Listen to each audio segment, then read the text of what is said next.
L'histoire commence dès les premiers temps, à savoir avec l'apparition de la déesse du chaos et de la discorde, Wigmentar. Un jour, la déesse apparut au monde, prenant la forme d'un désastre. Elle a propagé la maladie et la voie sur terre, tuant de nombreuses personnes. Pour arrêter la déesse en fuite, Gésius, le dieu de la vie et de la paix, a expliqué au premier prêtre comment éviter le désastre. Sceller le Wigmentar dans le corps d'une fille innocente le jour de sa majorité, pour le reste de sa vie. C'est de cette manière que Gésius projetait de combattre la déesse. Et maintenant, une nouvelle prophétie est arrivée sur terre. Il s'agissait d'une charmante jeune fille aux cheveux longs qui enveloppait son corps fragile. Les déesses elles-mêmes pouvaient envier sa beauté et faire tomber n'importe quel dieu amoureux d'elle. Mais dans n'importe quel monde, avec ou sans déesse, il y aura toujours du crime et des criminels qui créeront le chaos. C'est pourquoi quelques-uns d'entre eux, à la faveur de l'obscurité, ont kidnappé la jeune fille, après lui avoir attaché les mains et lui avoir passé un sac sur la tête. Et l'ayant entraînée dans leur antre, les bandits jetèrent aussitôt la fragile fille sur quelque chose de doux. Mais même ainsi, comme elle ne voyait rien, elle avait l'impression d'avoir heurté quelque chose de très fort. Les deux hommes s'étaient nerveux, et l'un d'eux, voyant avec quelle dureté la jeune fille était traitée, a immédiatement crié « Sois prudent, s'il trouve des bleus sur elle, c'est fini !» Et son partenaire, se grattant nerveusement le cou, lui répondit aimablement « Tout est sur le lit ici, je pensais que ce serait doux pour elle. » Et pour s'assurer que les marchandises étaient en parfait état et en sécurité, l'un des criminels s'est approché d'elle et soudain, dénouant la corde autour de son cou, lui a arraché le sac sale. Le sac était tout poussiéreux et sale, alors dès que sa tête fut libérée du sac bouché, la fille inspira immédiatement une bouffée d'air frais. Et tandis qu'elle, les mains liées, essayait de reprendre son souffle et de rougir, le criminel a immédiatement déclaré « Elle va bien, il n'y a rien à craindre. » Les larmes montèrent dans les yeux charmants et profonds de la jeune fille. Et tandis qu'elle regardait les ravisseurs grossiers avec son visage innocent et inoffensif, ses cheveux ébouriffés s'accordaient parfaitement avec ses cils épais et donnaient à son apparence un peu d'érotisme. Voyant la situation d'impuissance dans laquelle se trouvait la victime, les voleurs ont commencé à sourire et à se parler. Si nous avions su plus tôt qu'Albert était un petit imbécile si mignon, nous ne nous serions pas préoccupés de lui. S'il l'avait rendu sans hésitation, il aurait remboursé toutes ses dettes depuis longtemps. Alors il s'est enlisé là-dedans parce que c'est un idiot. C'est exact. Mais la jeune fille kidnappée, de par son apparence et ses vêtements, pouvait appartenir à une famille royale ou à une famille aristocratique. Et elle commença à serrer sa robe avec ses mains liées et en même temps, tremblante de peur, elle pensa « Je n'ai pas vu mon père depuis plusieurs années. » Et puis, elle leva son regard confus vers les deux hommes et continua à réfléchir. « Où suis-je? Il y a combien de temps ai-je été kidnappée? Est-ce que maman et frère vont bien?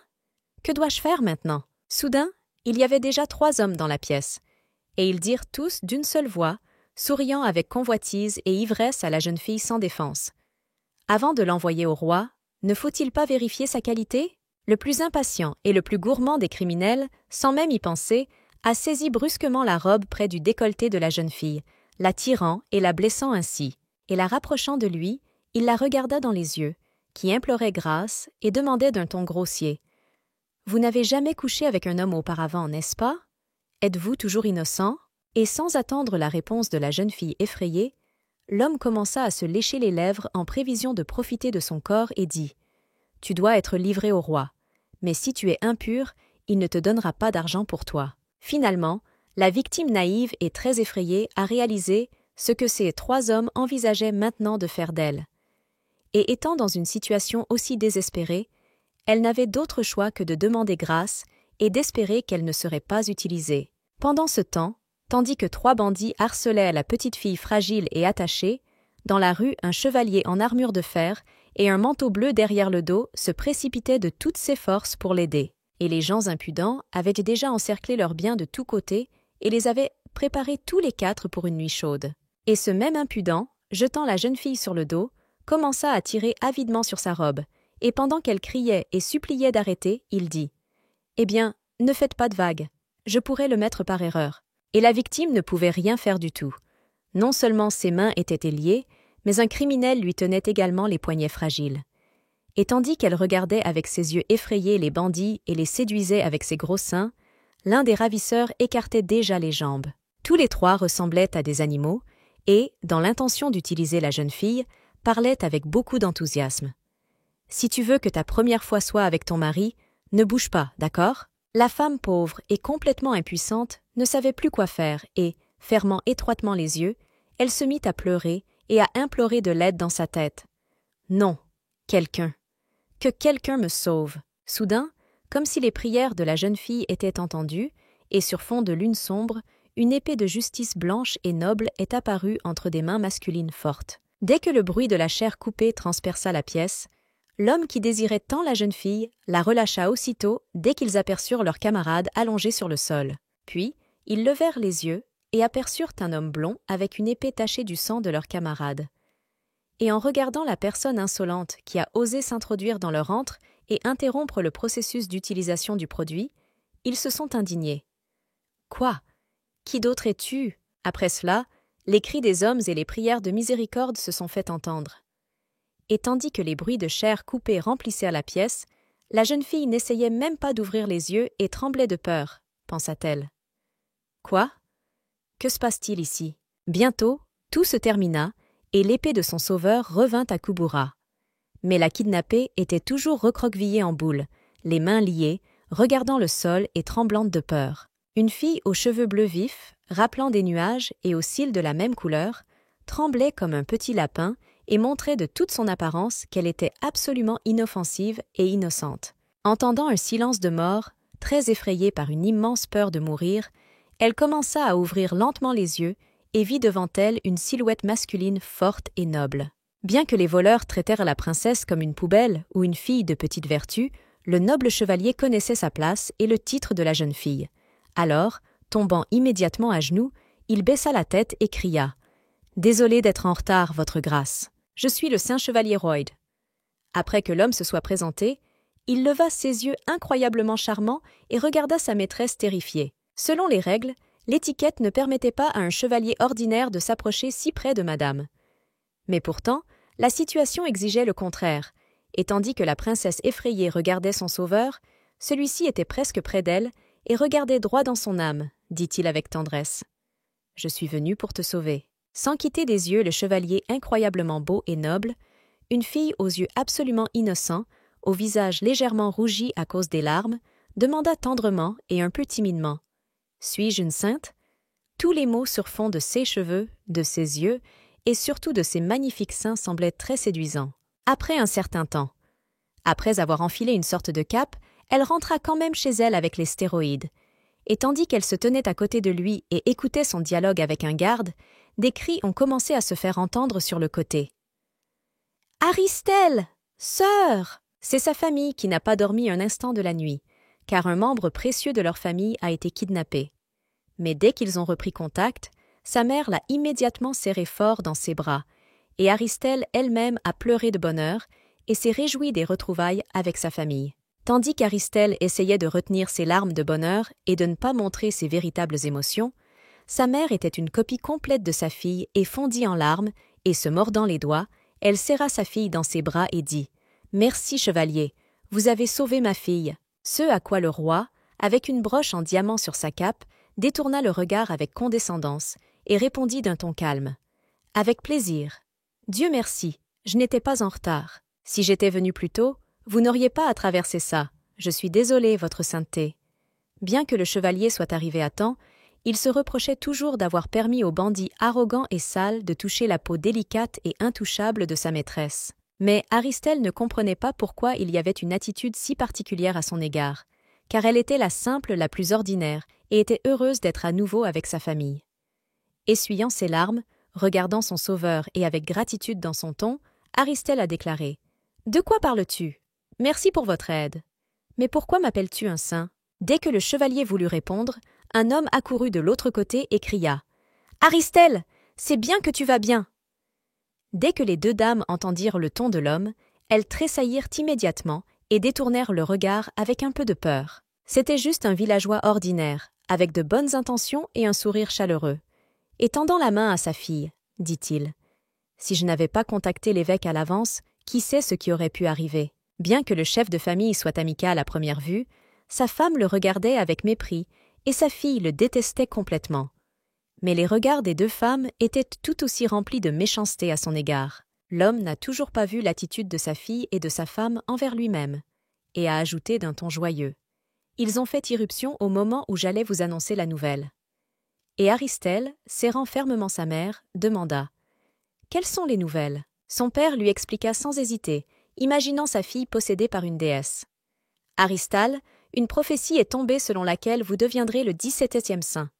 Vous contenirez la déesse Wigventar dans votre corps noble et innocent. » Aristelle avait beaucoup entendu parler de cette légende selon laquelle la déesse habite le corps des filles qui n'ont pas encore couché avec des hommes, mais elle avait toujours terriblement peur que quelqu'un entre dans son corps et qu'elle doive retenir cette entité. Mais le père, sans même demander l'avis de sa fille à ce sujet, interrogea le chevalier. « Est-ce vrai? Ma fille sera-t-elle une sainte ?» Et le chevalier, tenant une pierre incroyablement brillante avec des ailes d'ange sur une chaîne en métal, répondit « Oui, la pierre de Jésus y réagit. » Alors qu'Aristelle était confus et ne comprenait pas ce qui se passait, naturellement, le père ne voulait pas seulement faire de sa fille une sainte. Il en tira un énorme bénéfice, alors il lui servit la main et, regardant le chevalier, demanda « Alors ta promesse tient toujours ?» Le mignon Royd répondit immédiatement sans hésitation « Oui, le temple vous paiera 1 million d'or pour rembourser vos dettes et un autre pour protéger le saint, puis 2 millions d'or. » Aristelle, pour qui tout était déjà décidé, qui avait vécu toute sa vie dans une famille très ordinaire et ne dépensait pas plus de 100 pièces d'or par mois, cria aussitôt avec un regard très excité « Attendez, je ne veux pas être un saint !» À ce moment-là, son père l'interrompit avec son contact brusque. Il serra fermement les épaules fragiles de sa fille et, montrant sa vraie nature, dit d'un ton menaçant « Si vous devenez saint, vous vivrez toute votre vie dans un temple sous la protection des chevaliers. Vous deviendrez tellement respecté. C'est un grand honneur. Fille !» C'était dégoûtant que son père soit avide d'argent.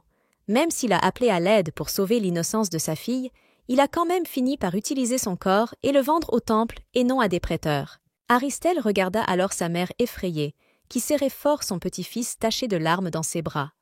Et en regardant cette photo déchirante, pensa-t-elle, « Cependant, si je refuse d'aller à l'église, notre famille continuera à être endettée. Pour 1 million d'or, vous ne pouvez pas travailler toute votre vie. Sinon, ma famille devra à nouveau se vendre comme aristocrate pour quelques centimes. Il vaut mieux accepter l'offre. » Après une petite réflexion, la noble et belle Aristelle, toujours avec le même air innocent et fragile, fit la grimace la plus sérieuse possible et pressant soigneusement ses paumes contre sa poitrine, cria « J'irai au temple, mais à une condition. Vous dépenserez 1 million pour rembourser vos dettes, et le reste appartient à ma mère et à mon frère. Offrez-leur un logement et des domestiques, ainsi que la sécurité, et ne permettez en aucun cas à ceux accros au jeu de les approcher. » Mais son ignoble père avait des projets complètement différents pour cet argent. Et tandis que sa propre fille le pointait du doigt, il était très inquiet car en ce moment, beaucoup d'argent lui quittait. Et dans sa tête, il essaya de mettre en œuvre un plan pour convaincre les chevaliers de lui confier cet argent. Royd savait comment établir correctement les priorités et a clairement vu de l'extérieur comment un père traitait sa fille, sa femme et son argent. Il a immédiatement incliné la tête devant le futur saint et a répondu « Bien, cela s'accomplira, saint. » Après la demande d'Aristelle, Royd a immédiatement donné l'ordre à ses gardes subordonnés d'emmener immédiatement cet homme d'ici. Les gardes l'ont fait et ont commencé à l'emmener alors qu'il se débattait et criait « Quoi? Comment oses-tu? Je suis ton père !» Et s'éloignant de plus en plus de son argent et de sa famille, il criait à chaque seconde des paroles de plus en plus offensantes et dures envers sa famille et sa fille fragile. Mais sans son père, Aristelle, sa mère et son petit frère étaient bien mieux lotis. Alors, ils se serraient fort au milieu des cris de l'homme. Alors que la mère continuait de pleurer amèrement et ne pouvait pas décider de laisser partir sa fille, dès que le père insolent fut emmené, Royd s'approcha d'Aristelle et lui dit « Maintenant, nous allons au temple. » La jeune fille, qui allait bientôt devenir une sainte, n'était pas du tout en avance pour cela. Au lieu de cela, elle regarda sa mère en larmes avec amertume et désespoir et, incapable de résister, elle se mit à pleurer et en même temps à réfléchir. Une fois arrivée au temple, je ne pourrai plus voir ma famille, jusqu'à ma mort ou jusqu'à ce qu'un nouveau saint apparaisse. Toute ma vie, je serai enfermée dans le temple. Et pourtant, ma famille pourra vivre en paix et ne pas travailler pour de sales aristocrates pour quelques centimes. Par conséquent, dès qu'Aristale a essuyé ses larmes et a dit au revoir à ses proches, elle a soigneusement pris la main de son sauveur et a dit « Allons-y, chevalier ». Mais le blond la regarda de son regard doux et répondit « Appelez-moi Royd ». Ayant douté un peu, mais littéralement une seconde plus tard, Aristelle, qui commençait sa nouvelle vie à partir de ce moment, rougit un peu et versa une larme pendant une seconde, joyeuse en même temps désespérée. « Je t'ai compris, Royd. Je t'appellerai par ton nom. » Lorsque la future Sainte Vierge a quitté son village natal, tous ses habitants, avec des sourires sincères et l'espoir d'une vie belle, ont couru dans la rue et lui ont crié des paroles chaleureuses, lui disant au revoir pour toujours. Mais contrairement au reste des gens, son frère et sa mère n'étaient pas contents du tout et pleuraient amèrement. Aristelle, bien qu'elle soit une simple fille du village le plus ordinaire, avec son apparence soignée et sa beauté inimaginable, créait l'impression d'un noble aristocrate.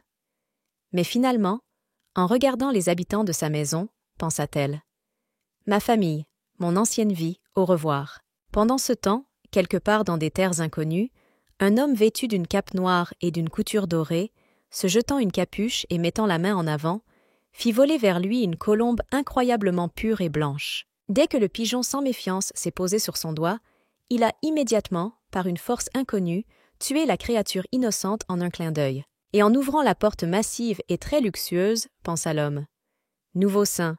Cette fois, nous devons le sauvegarder. Soudain, la personne arrêtée, qui avait dit au revoir pour toujours à des visages familiers et à sa famille, s'est retrouvée dans un endroit inconnu et sombre, seule avec un immense sentiment de désespoir. Étonnamment, dès qu'elle reprit ses esprits et tourna la tête, elle reconnut cet endroit. Mais la jeune fille, encore confuse, ne comprenait pas où elle se trouvait. Même si elle regardait attentivement autour d'elle, juste devant elle, se trouvaient des portes massives légèrement entr'ouvertes, d'où tombait une douce lumière, et de là sortaient des gémissements d'hommes et des gémissements passionnés de femmes. Aristelle, naturellement curieux, s'approchait lentement de la porte, entendait de plus en plus clairement des gémissements et des soupirs satisfaits. Et dès qu'elle a regardé par la petite fente de la porte entr'ouverte, Aristelle a immédiatement vu sa copie complète, qui était complètement nue et sautait sur un homme, tout en se satisfaisant, elle a crié « Comme c'est bon! Plus !» Malgré le fait qu'Aristelle avait 17 ans et que certaines personnes de son âge se marient déjà et donnent naissance à des enfants, elle n'a toujours jamais connu d'intimité avec des hommes. Alors la fille, inexpérimentée dans toutes ces questions, s'est immédiatement éloignée de la porte. Peur. Ressentir la chaleur de deux à la fois, cette Aristelle lubrique et en sueur n'était toujours pas suffisant. Alors, s'appuyant sur l'un de ses partenaires, elle commença à le toucher doucement avec un large sourire sur le visage pendant qu'il lui léchait l'oreille. Tous ces sons, meuglements et gémissements rendirent le saint innocent terriblement embarrassé et détournèrent le regard. Bien qu'elle ait couvert son visage timide avec sa main, au fond d'elle-même, elle aimerait essayer la même chose un jour. Alors, un peu doutante, elle regarda à nouveau par la fente de la porte avec son regard condescendant pour profiter de ceux qu'elle voyait encore quelques secondes. Au son des gifles et des gémissements bruyants, Aristelle, embarrassée, sans détourner le regard, commença à désirer complètement ce qui se passait avec tout son corps et son âme. Par conséquent, sa respiration est devenue lourde et son rythme cardiaque a augmenté. Soudain, il se produit quelque chose qui aurait dû se produire il y a quelques minutes. De par la magnifique vue devant elle, la jeune fille est devenue très excitée et a immédiatement eu l'impression d'être en feu. Attrapant sa robe, elle rougit encore plus et gémit même doucement.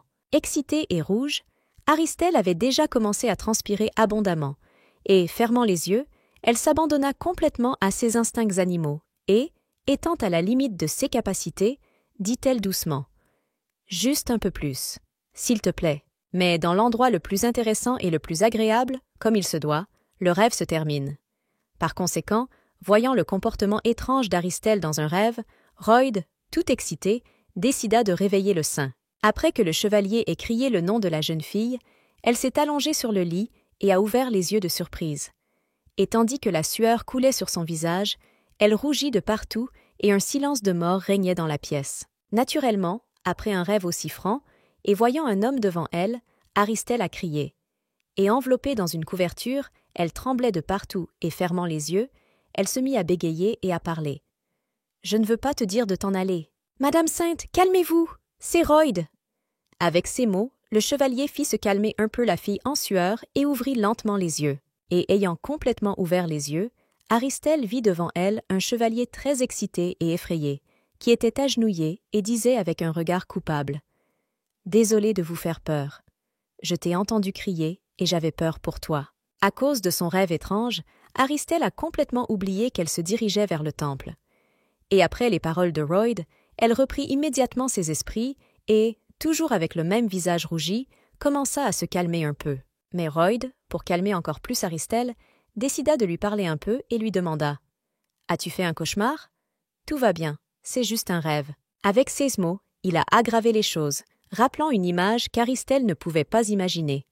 Elle recommença à trembler de peur, et ces moments du rêve recommencèrent à se répéter dans sa tête. Aristelle se souvient particulièrement comment, en tant que fille expérimentée, elle était capable d'en gérer deux à la fois et en même temps de se faire plaisir, de se pencher gracieusement et de donner à l'un d'eux son baiser chaud. C'était très désagréable pour elle de se souvenir de ce cauchemar, alors que tout récemment, elle aurait pu se retrouver exactement dans la même situation. Mais si elle était cette fille, elle ne sourirait pas, mais pleurerait et demanderait grâce. Et en se souvenant des sourires méchants de ses ravisseurs, pensa Aristelle, était-ce vraiment un cauchemar? Si Royd ne m'avait pas sauvée, il m'aurait maltraitée pour satisfaire leurs désirs les plus vils. Serrant fermement la couverture sur elle-même, elle se plongea dans le désespoir et ferma étroitement les yeux. Elle ne pouvait même pas imaginer ce qui lui serait arrivé, alors si Royd n'était pas intervenu dans ce processus. Pourtant, peu importe à quel point elle se souvenait de ce terrible rêve avec dégoût et peur, c'est lorsqu'elle en rêvait qu'Aristelle regardait attentivement la fille plaire à deux gars et ne pouvait pas détourner ses yeux lubriques. Voyant que le saint était un peu perplexe, Royd demanda à nouveau « Pouvez-vous, est-ce inconfortable pour vous de dormir? Cela me donne parfois des cauchemars. Je vais te fabriquer un matelas pour que tu puisses te reposer. » À quoi répondit toute l'Aristale rougie en agitant les mains. « Non, non, tout va bien !» Mettant un sourire sur son visage légèrement excité afin d'éviter toute attention inutile, pensa la jeune fille au fantasme très obscène. Royd a-t-il deviné de quoi je rêvais exactement? Je connais un peu la religion, que cette sainte est une femme chaste avec une âme pure. Elle devrait être complètement innocente et donner l'exemple à tout le monde autour d'elle. Moi, étant un saint, je pense à des choses tellement obscènes. Si quelqu'un l'apprenait, il me maudirait et me traiterait de gâtée. Pourtant, le Royd ne comprenait pas pourquoi le saint rougissait autant et transpirait abondamment. Alors, regardant attentivement son visage confus, il demanda « Votre sainteté? Quelque chose vous dérange ?» Aristelle, même si elle était intriguée par de nombreuses questions, cette fois en souriant sincèrement, répondit-elle avec condescendance. « Oui, tout va bien. Excusez-moi, puis-je avoir quelque chose à boire ?» Royd a dû tout embrasser sur ordre du saint. Par conséquent, il a immédiatement apporté un verre d'eau à manger et a dit « Le chemin est encore long jusqu'au temple. Alors repose-toi. » Et pour ne pas déranger la sainte, après lui avoir d'abord préparé un matelas, le chevalier commença à partir. Mais soudain, sorti de nulle part, Aristelle lui a crié dessus. « Arrête! Attendez !» Sans méfiance, Roy pensa que peut-être le saint avait encore plusieurs demandes à remplir. Par conséquent, il s'est immédiatement retourné et était prêt à écouter d'autres instructions. Mais au lieu d'ordres ou d'instructions, il vit devant lui une jeune fille tout à fait douce et innocente, qui, s'appuyant avec charme sur ses mains fragiles, lui offrit la beauté de ses yeux et le remercia très doucement, même un peu de manière séduisante. Étant donné qu'Aristelle était censée laisser entrer la déesse, sa beauté ne connaissait pas de limite. Et quand elle fit son expression naïve, elle attira immédiatement le cœur froid du chevalier. Rendant Royd très embarrassé, le chevalier ne put maintenir un contact visuel longtemps et, un peu inquiet, répondit d'une voix tremblante. « Ce n'est pas difficile pour moi. Repos. » Tous ces incidents et le rêve lubrique d'Aristyle se sont déroulés dans une petite tente quelque part dans la forêt. Elle était entourée de gardes armés de lances, et le chevalier fort et fiable Royd dirigeait le détachement et la défendait personnellement. Et puis, un de ses subordonnés a demandé avec un respect total à son commandant. « Excusez-moi, commandant, est-ce que Madame Saint va bien ?» Ce à quoi Royd répondit sans hésitation. « Oui, elle a fait un cauchemar. » C'était un peu inapproprié pour un garde ordinaire de s'intéresser autant à l'état du saint. Par conséquent, Royd fronça les sourcils et regarda froidement son subordonné et lui demanda grossièrement. « Êtes-vous si intéressé? Ou vous n'avez rien à faire ?» Mais le garde était tout rouge et se grattait maladroitement le visage, répondit-il timidement. C'est juste que la voix du saint se faisait entendre depuis la tente. C'était un peu différent de d'habitude. Alors j'ai pensé que tu étais peut-être avec elle. Mais avant que le garde insolent n'ait eu le temps de terminer à haute voix ses fantasmes vulgaires, il fut interrompu par un commandant en colère et très irrité, dont la voix le jeune garçon frissonna et se figea sur place. Avec son ton grossier, Royd remit le garde à sa place. Et à cause d'une telle colère envers lui-même, il a immédiatement nagé et a réalisé sa place. Mais Royd était noble et n'avait aucune mauvaise intention envers Aristel. C'est pourquoi, reprochant à sa garde, dit-il, « Isaac, alias Saint, je ne permettrai pas une telle attitude envers celui que nous devons servir toute notre vie. » Et tandis que le vulgaire gardien était pris à part par son camarade pour le calmer. Royd soupira lourdement et réfléchit. Ils ne comprennent pas encore qu'être chevalier signifie garder l'esprit clair à tout moment. En regardant ses subordonnés, qui suivaient avec diligence tous ses ordres et travaillaient sans relâche, il continuait à réfléchir. 6 jeunes hommes sont certes instruits, mais ils manquent d'expérience et de retenue. Pourquoi tous les chevaliers ont-ils été remplacés par des gars moins expérimentés? Après tout, dans le temple, le Wigmentar adhère à des règles spéciales. Il est interdit aux femmes d'entrer dans l'enceinte du temple. Wigmentar devrait être la seule fille du temple. Les prêtres qui la forment, les chevaliers qui la protègent et même les rumeurs doivent tous être des hommes. De plus, avec l'avènement d'un nouveau saint, la composition des chevaliers est mise à jour. Les chevaliers doivent être des jeunes hommes. Ils vivent dans le temple avec le saint toute leur vie. Le chevalier ne peut quitter le temple que lorsque le saint meurt ou qu'un nouveau saint apparaît. Mais en réalité, le nombre de cas où un nouveau saint est apparu avant la mort de l'ancien peut être compté sur une seule main. Donc, généralement, les chevaliers vieillissaient et mouraient avec le saint. Ensuite, Royd ouvrit un peu le rideau de la tente pour s'assurer que tout allait bien pour le saint et réfléchit. C'est bien qu'il ne soit pas trop tard. Le chevalier a vu Aristel endormi et insouciant, qui s'étant calmé après le dernier cauchemar, en plein jour, dormait doucement sur un matelas moelleux et ne pensait à rien. Continuant à garder le rideau de la tente entr'ouvert, le chef d'escouade réfléchit, le chevalier continua de réfléchir. Si la nouvelle sainte perd sa virginité avant d'entrer dans le temple, alors elle, comme la déesse, commencera à semer la souffrance et le chaos autour d'elle. Désormais, cette femme passera le reste de sa vie dans le temple. Pourquoi les dieux sont-ils si cruels envers cette fille? Et puis le chevalier insensible se souvint de l'image récente de sa sainte maîtresse, qu'il devait commander. Mais avec ses yeux profonds et son apparence naïve, il perdit son sang-froid pendant une seconde. Pour que des pensées sombres et lubriques ne troublent pas son esprit et qu'il ne prive pas sa sainte innocence dans un accès de passion, Royd s'éloigna de la tente et, mettant son poing sur son cœur, dit « Ma tâche est de protéger le saint. Je vous jure allégeance, madame. » Pendant ce temps, dans l'immense et très grand temple Wigmentar, les principaux personnages de ce temple étaient assis à une longue table et menaient des négociations très importantes. La nouvelle sainte n'a pas reçu d'éducation religieuse. Il lui sera très probablement difficile de s'adapter à Chrome. Dois-je lui présenter un professeur qui lui enseignera les règles du temple? Nous avons entendu dire qu'elle venait d'avoir 18 ans. Je pense qu'elle serait plus disposée à trouver un langage commun avec quelqu'un de son âge. Mais soudain, le grand prêtre aux cheveux longs et très concentré Hyperion, assis au bout de la table, dit en lui tenant les mains « Père !»« Oui, assignez-lui un des étudiants du temple. » Puis, assis à côté de lui, le prêtre Aaron leva poliment la main et dit respectueusement « J'ai un bon gars en tête, laissez-moi le recommander. » Pendant ce temps, tandis que les prêtres du temple discutaient de la nouvelle sainte et de la meilleure façon de la traiter, une silhouette vêtue d'une cape verte et ayant de longs cheveux roses s'est approchée de leur salle de négociation principale. Mais ce n'était qu'un assistant insignifiant qui informait toutes les personnes principales du temple de CE qui se passaient et finalisait toutes les nouvelles nécessaires. Par conséquent, avec une longue queue de cochon et des lunettes sur les yeux, a-t-il annoncé joyeusement « Le grand prêtre Hyperion, Lady Saint, est arrivé. » Par conséquent, dès que les prêtres ont entendu cette nouvelle, ils n'ont pas pu s'asseoir dans le temple et sont immédiatement sortis pour rencontrer leur nouveau saint. Le grand prêtre et ses 5 sbires, chacun vêtu d'une longue robe blanche, traversèrent tous les chevaliers et sbires de rang inférieur, qui inclinèrent respectueusement la tête devant la personne la plus importante après le saint. Alors, l'Hyperion, qui portait une grande casquette avec le Christ, se tourna vers son assistant aux cheveux roux et lui demanda « Je ne vois pas le prêtre Joshua. Où est-il » Le subordonné hésita immédiatement, et pendant qu'il choisissait les bons mots, Aaron, vêtu d'habits de fête, le sauva et répondit avec un sourire aux lèvres. « Il fait encore des recherches dans sa chambre. Je pense qu'il vaut mieux ne pas l'appeler. » Kiférion, irrité, se retourna et continua d'avancer. Dit de sa voix de plus en plus écrasante et puissante. « Nous allons rencontrer le saint. S'il y a un endroit vide à côté de moi, il peut devenir vraiment vide. » Après quoi, il se retourna à nouveau. Mais cette fois, il était complètement doux et tactile.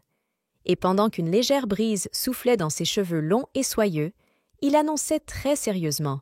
« Allons rencontrer le nouveau saint. » Aristelle était déjà en route vers le temple le plus majestueux. Même si elle était cette sainte choisie, son apparence n'était pas du tout digne d'une vraie sainte bienheureuse. Elle était vêtue de vêtements très simples, ce qui ne la distinguait pas du tout de la foule. Mais seule son apparence charmante et ses yeux innocents montraient clairement qu'elle était l'élue. En arrivant au temple, par un chemin long et difficile, Aristelle, qui n'était jamais allée plus loin que son village, fut très surprise par l'ampleur du temple et toute sa beauté. Il y avait de tout dans ce temple, et même une immense sculpture en pierre représentant un homme musclé avec un œil et un énorme rubis bleu. Mais pour une raison quelconque, cette chose énorme a vraiment effrayé la jeune fille fragile. Elle s'accrocha donc à la cape du chevalier et se cacha derrière son dos. Puis, après en avoir assez vu et eu assez peur, le charmant Aristelle s'est parfaitement intégré à l'atmosphère sacrée du temple. Et levant ses yeux surpris, la jeune fille vit les fées dorées, qui faisaient soigneusement ensemble des choses extraordinaires en volume. Soudain, alors que les fées dorées travaillaient sans relâche, la fée verte aux cheveux longs et à la robe tout aussi longue s'envola avec précaution jusqu'au doigt de la sainte et la toucha doucement avec ses petites mains. Aristelle ne pouvait détacher ses yeux de la douce fée qui lui montrait de l'attention. Mais soudain, dès que la fée s'envola pour vaquer à ses occupations, la blonde propriétaire aux yeux profonds, à sa grande surprise, remarqua quelque chose. Et ce qui l'a beaucoup surprise, c'est l'absence totale de femmes. C'était comme si elle était sur un terrain d'entraînement. Il n'y avait que des chevaliers musclés et absolument aucune fille. Par conséquent, Aristelle, perplexe, remua doucement la cape de son chevalier, levant ses yeux surpris, et décida de demander s'il y avait des femmes ici. Ce à quoi Royd, avec une expression légèrement terne sur le visage, expliqua immédiatement gentiment à sa maîtresse l'une des règles du temple. « Oui, il n'y a pas de femmes ici. Les femmes ne sont pas autorisées dans le temple d'Wigmentar. » Alors qu'Aristelle apprenait quelque chose de nouveau à chaque seconde, quelqu'un s'est tourné vers eux de manière inattendue. C'était une voix majestueuse et puissante, que tout le monde a immédiatement écoutée et a créé le silence. C'était un Chipérion. Son apparence était vraiment sainte. Il avait près de lui plusieurs de ses prêtres subordonnés et lui-même se tenait à la tête et parlait d'un ton solennel. « Bienvenue, Madame Saint. » Et bien entendu, comme il sied à un grand prêtre, il devait se présenter respectueusement devant le saint. Par conséquent, il baissa provisoirement la tête et dit gentiment « Moi, Iférion, je suis le grand prêtre. Même si la charmante et magnifique jeune fille était d'une beauté extraterrestre, elle a quand même été arrachée à son quotidien ordinaire par un niais du village il y a quelques jours. Par conséquent, Aristelle était fascinée par la vue du prêtre. Mais ensuite, après avoir récupéré, elle s'inclina profondément et cria immédiatement « Je m'appelle Aristelle !» Continuant à se tenir la tête baissée, la jeune fille, voyant la beauté du Chipérion, rougit et réfléchit. « Waouh, comme il est beau! 6 cheveux sont comme la nuit !» Relevant un peu la tête, elle regarda de nouveau l'homme inébranlable et très sérieux, vantant en même temps tous ses mérites. Si jeune et déjà à la tête d'un immense temple. Il doit être très talentueux. Soudain, le grand prêtre, qui auparavant avait levé fièrement les yeux, baissa les yeux vers le futur saint de leur temple, qui, à la vue de ses yeux profonds, devint aussitôt confus. Puis, il releva la tête et ferma les yeux d'un air de défi, et dit d'un ton très solennel et public. « Nous devons être très fatigués. Terminons la cérémonie. » Aristale pensait que maintenant, elle devrait apprendre à bien connaître tout le monde, et peut-être même aujourd'hui le saint commencerait son travail.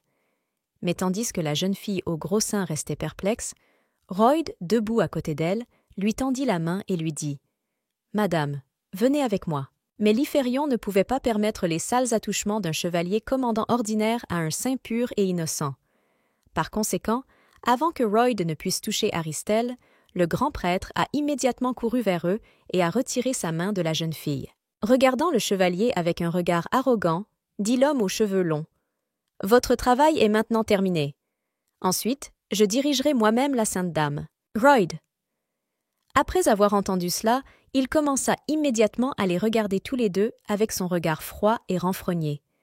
Même s'il n'avait pas beaucoup d'affection pour la jeune fille, il devait quand même la protéger complètement et ne pouvait laisser rien lui arriver. Sentant l'attention de Royd, Aristel regarda derrière le large chifférion et remercia gentiment son compagnon de voyage.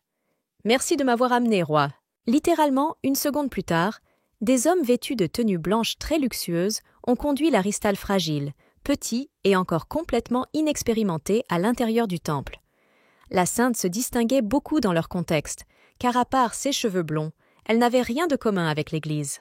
Peut-être que ces mots innocents de gratitude de la part de l'étonnant Aristal ont encore touché le sentiment du Roïde. Il vit sa maîtresse être emmenée avec regret et amertume dans l'âme. En marchant le long du long couloir du temple, l'Hyphérion conduisit Aristel confus dans une pièce incroyablement luxueuse, qui était remplie de fleurs de tous côtés et qui, par toute son apparence, indiquait clairement que cette pièce était le sein. Après quoi, le grand prêtre joignit respectueusement les mains, baissa la tête et dit « Vous pouvez rester dans cette chambre. Les domestiques viendront bientôt. » Puis, sans attendre de réponse ni de demande du saint, l'Hyphérion claqua aussitôt la porte. Et il y eut un silence sanglant dans la chambre de Tsarilova. Aristel, petite et solitaire, se retrouva dans une solitude absolue au milieu d'une grande chambre très simple qui lui appartenait entièrement. Mais néanmoins, soupirant de soulagement, la jeune fille posa sa main sur sa poitrine et, fermant les yeux, réfléchit. Je ne pouvais même pas imaginer que je vivrais dans un tel luxe. Comme elle ne savait rien de la vie dans le temple, Aristel devint immédiatement très heureuse et réfléchit maladroitement. J'avais peur que dès mon arrivée ici, je sois immédiatement emprisonnée à cause de mes manuels. Après la joie, Aristel a eu un moment de tristesse. Et en s'approchant de la fenêtre panoramique, elle posa soigneusement sa paume dessus et apprécia le silence paisible. La jeune fille s'appuya presque complètement contre la fenêtre et profitant du silence et des agréables rayons de lumière, Aristel n'imaginait toujours pas que c'était sa maison et qu'elle y vivrait pour le reste de sa vie.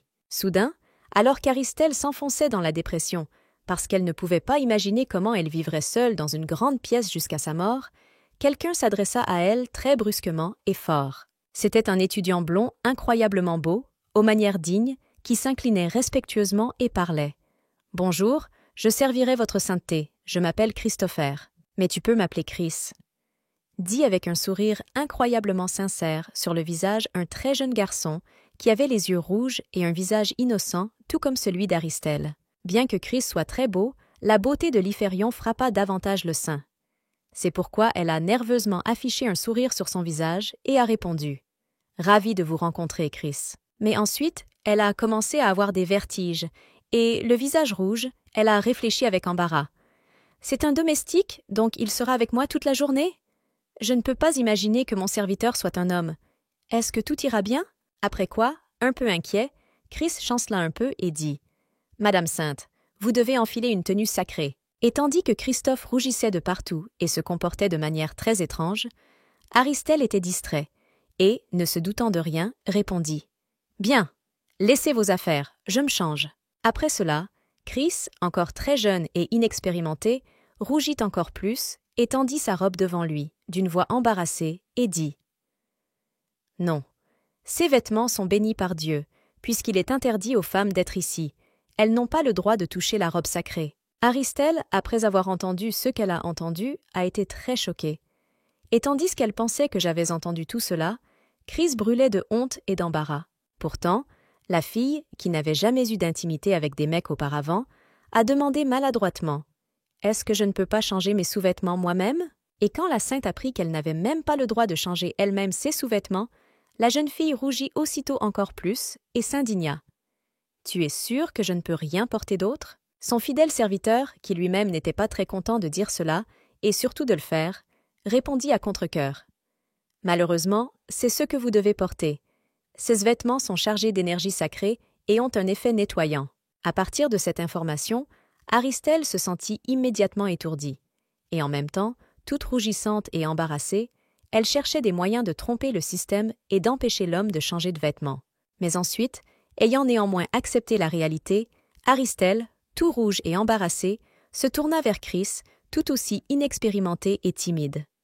Mais le fait qu'un homme change complètement mes vêtements, jusqu'à mes sous-vêtements, semble un peu étrange.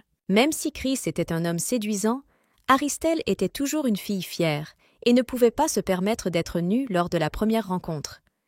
C'est pourquoi, terriblement gênée par ce qui se passait, pensa-t-elle. Bien sûr, je devinais que la vie dans le temple n'était pas des plus confortables. Mais tellement! Alors, tout effrayée et très gênée, la jeune fille, qui a failli se mettre à pleurer, a eu une bonne idée. « Chris, peux-tu fermer les yeux ?» Christophe a répondu immédiatement. « Bien. » « J'essaierai. » Après cette proposition, Christopher a étroitement attaché un bandage serré sur ses yeux et s'est approché d'Aristelle très excité par derrière, a-t-il dit doucement et embarrassé. « S'il vous plaît, enlevez vos vêtements. » Et immédiatement, complètement aveugle et guidé uniquement par son propre charme, Chris tendit sa main tremblante vers la fille et réfléchit. « Vous devez être prudent. Vous ne pouvez pas vous tromper. » Juste au moment où il pensait qu'il était impossible de commettre une erreur, Chris serra immédiatement les seins élastiques d'Aristelle de toutes ses forces et très fort. Pourtant, il ne parvint pas à trouver son épaule pour retirer sa robe, mais à la place, il tâta avidement ses charmes pendant quelques secondes supplémentaires. Mais réalisant qu'il tenait en ce moment quelque chose d'incroyablement doux et agréable dans ses mains, il recula immédiatement et demanda paniqué. « Quoi? Où l'ai-je touché ?» Mais la jeune fille, embarrassée et rougissante, s'est immédiatement assise par terre et a crié « Où est-ce que tu me touches ?» Aristelle ne pouvait plus résister à une telle pression de gêne et de timidité à la fois.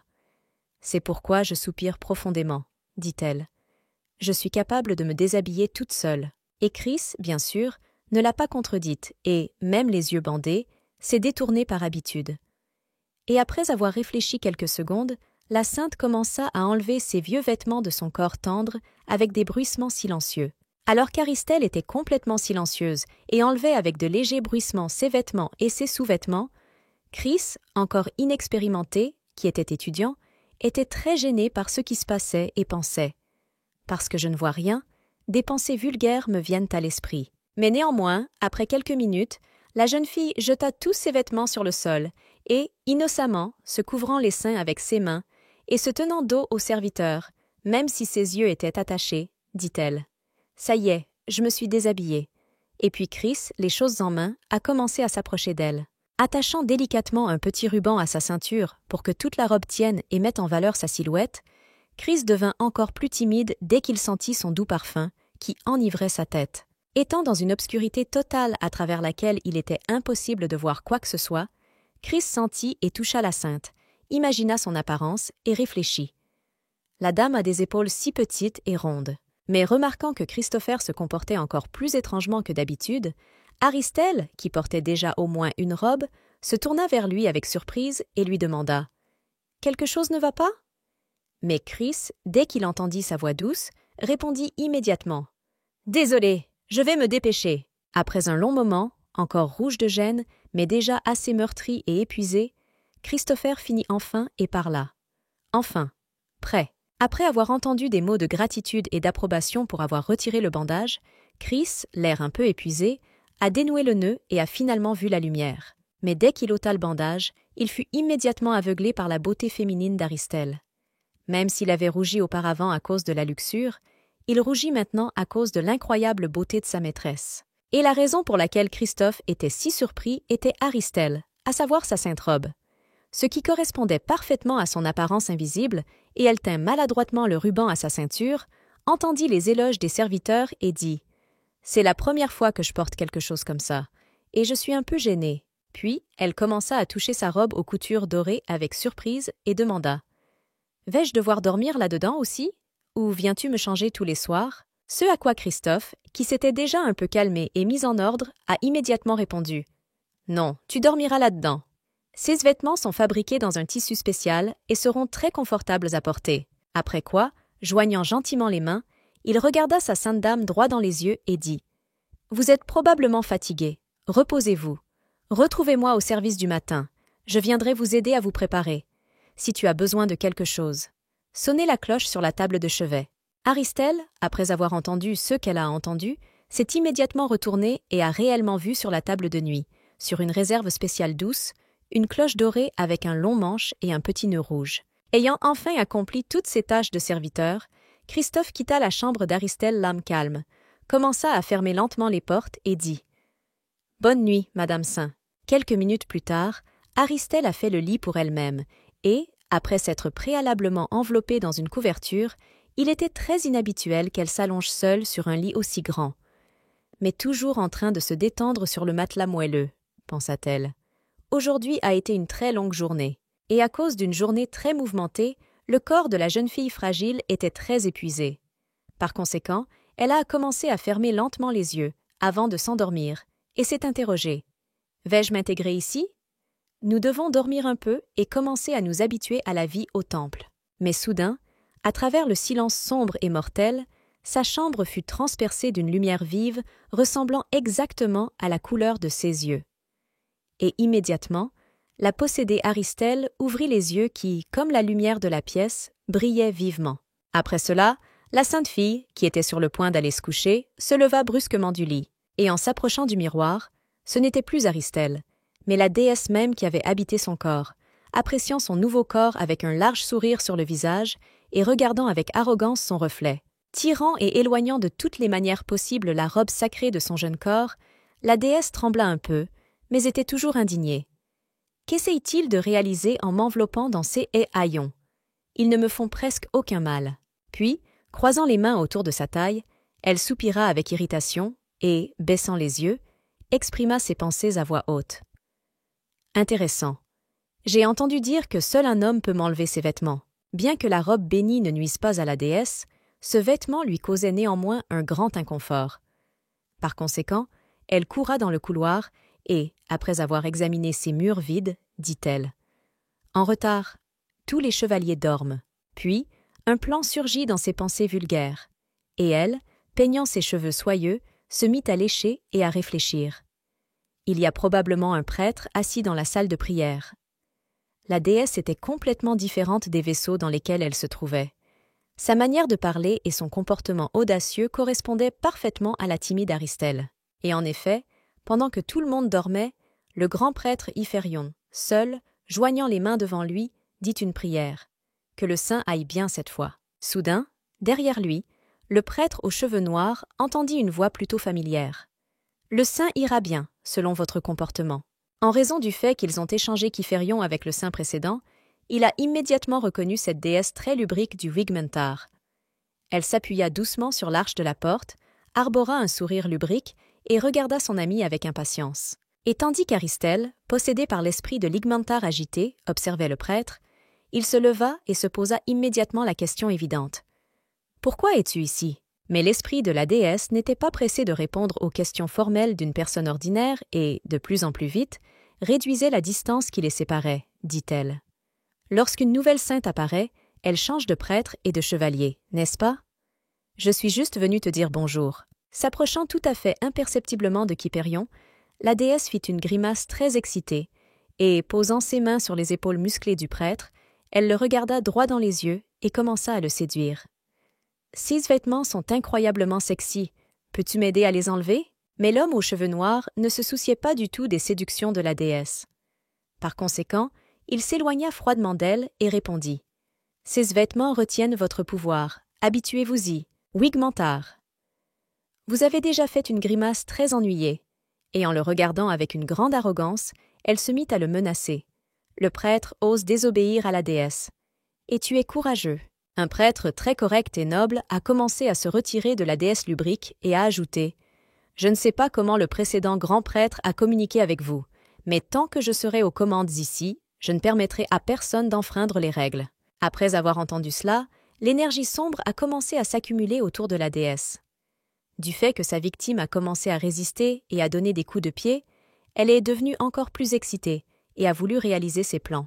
Et regardant le grand prêtre d'un air affamé, elle commença à se lécher les lèvres et dit « Déesse du chaos, déesse de la cupidité, déesse de l'envie. J'ai beaucoup de noms, mais j'en aime un plus que les autres. Déesse de la luxure. » Tendant ses mains tendres vers l'homme de sang-froid, elle continua de le séduire et dit « Tu es un gars tellement honnête, c'est pourquoi, en ce moment, tu es mon meilleur divertissement. » Plaçant ses mains sur le côté et ne détournant pas son regard de lui, ajouta la déesse.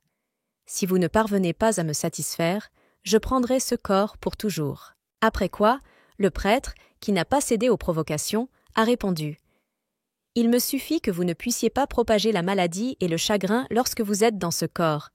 Je m'en fiche si cette fille perd la tête. » Wigmentar a immédiatement ri très fort et, avec un visage légèrement rougi, a dit avec un peu d'ironie et de moquerie. Le grand prêtre dit des choses si cruelles, inimaginables. Kyphérion se calma immédiatement et fronça les sourcils de mécontentement. Il ne savait même pas comment répondre et était très perplexe. Voyant que le grand prêtre succombait aux provocations et se laissait entraîner dans les menaces, la déesse commença à s'approcher de lui et, touchant son corps musclé, dit avec un peu de joie dans Tone. « Bon garçon, écoutez-moi. » Et se penchant près de lui, elle s'enveloppa elle-même et son énergie sombre, lui permettant de s'abandonner complètement à ses instincts animaux. Et sentant le souffle de l'homme, la déesse ajouta « Ne t'inquiète pas, je vais tout apprendre. » Sentant la faiblesse de l'homme, la déesse pensa qu'elle avait déjà réalisé son projet et qu'elle s'était finalement amusée et satisfaite. Mais quelle ne fut pas sa surprise, dès qu'elle tendit la main pour se protéger la poitrine, elle fut immédiatement frappée par la foudre. Et tandis qu'elle tenait sa main tremblante, le fils de Kyphérion, d'un ton excellent, se moqua un peu de la déesse et dit « Vos vêtements sont sacrés. Une femme ne peut pas toucher ce tissu. » À ce moment-là, Wigmentar était déjà un peu soulagé, car ses plans se sont immédiatement effondrés. Par conséquent, j'étais un peu inquiet et j'ai rapidement élaboré un plan pour d'autres actions en déplacement. Elle a souri et a répondu « Et tu es intelligent? Cela n'est pas arrivé avec le dernier saint. » Mais comme son désir de prendre possession de cet homme en particulier était énorme, elle trouva rapidement un moyen de sortir de cette situation et, se léchant les lèvres, elle passa à des mesures radicales. « Tout. Ce que je peux faire, c'est te faire enlever tes vêtements. » Et avant que le grand prêtre n'ait eu le temps de reprendre ses esprits, la déesse suprême, s'agenouillant, l'attrapa par les jambes et en un instant, l'œil fut au niveau de son pantalon. Ayant pleinement senti le souffle chaud et les lèvres tendres sur ses lèvres très sensibles, même à travers l'épais tissu, le prêtre tout sérieux et courageux rougit aussitôt comme une petite fille et cria « Que fais-tu » En raison du manque de femmes dans le temple, le prêtre, incroyablement beau et attirant, n'avait encore jamais connu d'intimité avec une femme. Par conséquent, même au contact léger de la bouche de la jeune fille à travers le tissu, il tremblait déjà et était incroyablement sensible. Voyant et sentant que le prêtre était déjà complètement excité et prêt à la satisfaire, la déesse de la luxure s'éloigna immédiatement de son travail et jeta brusquement l'homme rougissant au sol. Wigmentar grimpa sur lui et posant ses bras fragiles sur son torse, elle le regarda avec mépris et arrogance, tout en soulignant son visage embarrassé et doux et ses tentatives inutiles pour se retenir. Mais Kyphérion restait fidèle à ses principes. Par conséquent, même s'il était excité et très embarrassé, il a quand même essayé de repousser la fille loin de lui et a dit « Arrêtez ça! Que fais-tu? Maintenant lâche-moi !» Sa main d'homme rude a été saisie par une jeune fille fragile et sans défense. Mais en gardant l'esprit de la déesse en elle, sa force augmenta plusieurs fois. Par conséquent, en regardant l'impuissance de son partenaire, la déesse a déjà compris qu'il était dans son piège et a dit « Vous me dites ça, mais votre ami dit autre chose à tout le monde ?» Tandis que tout le Chypérion rouge et timide essayait de toutes ses forces d'arrêter ce processus, il serra les dents dès qu'il sentit que Wigmentar commençait à se frotter contre lui et à ressentir son état d'excitation. La fille excitée, qui dominait son partenaire, a compris que l'homme n'était qu'à quelques pas de lui arracher ses vêtements.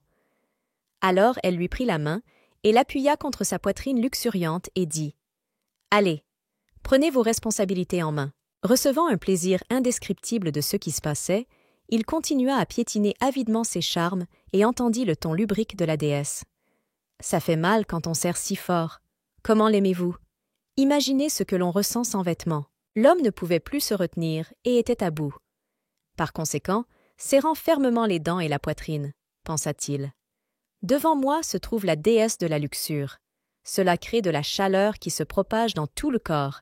Je dois céder aux provocations. C'est devenu la clé de sa victoire. » Le visage rouge et en sueur du prêtre exprimait des instincts animaux, et ses sourcils froncés et ses yeux rouges, comme sa cape, voulaient déshabiller rapidement la jeune fille et prendre possession d'elle.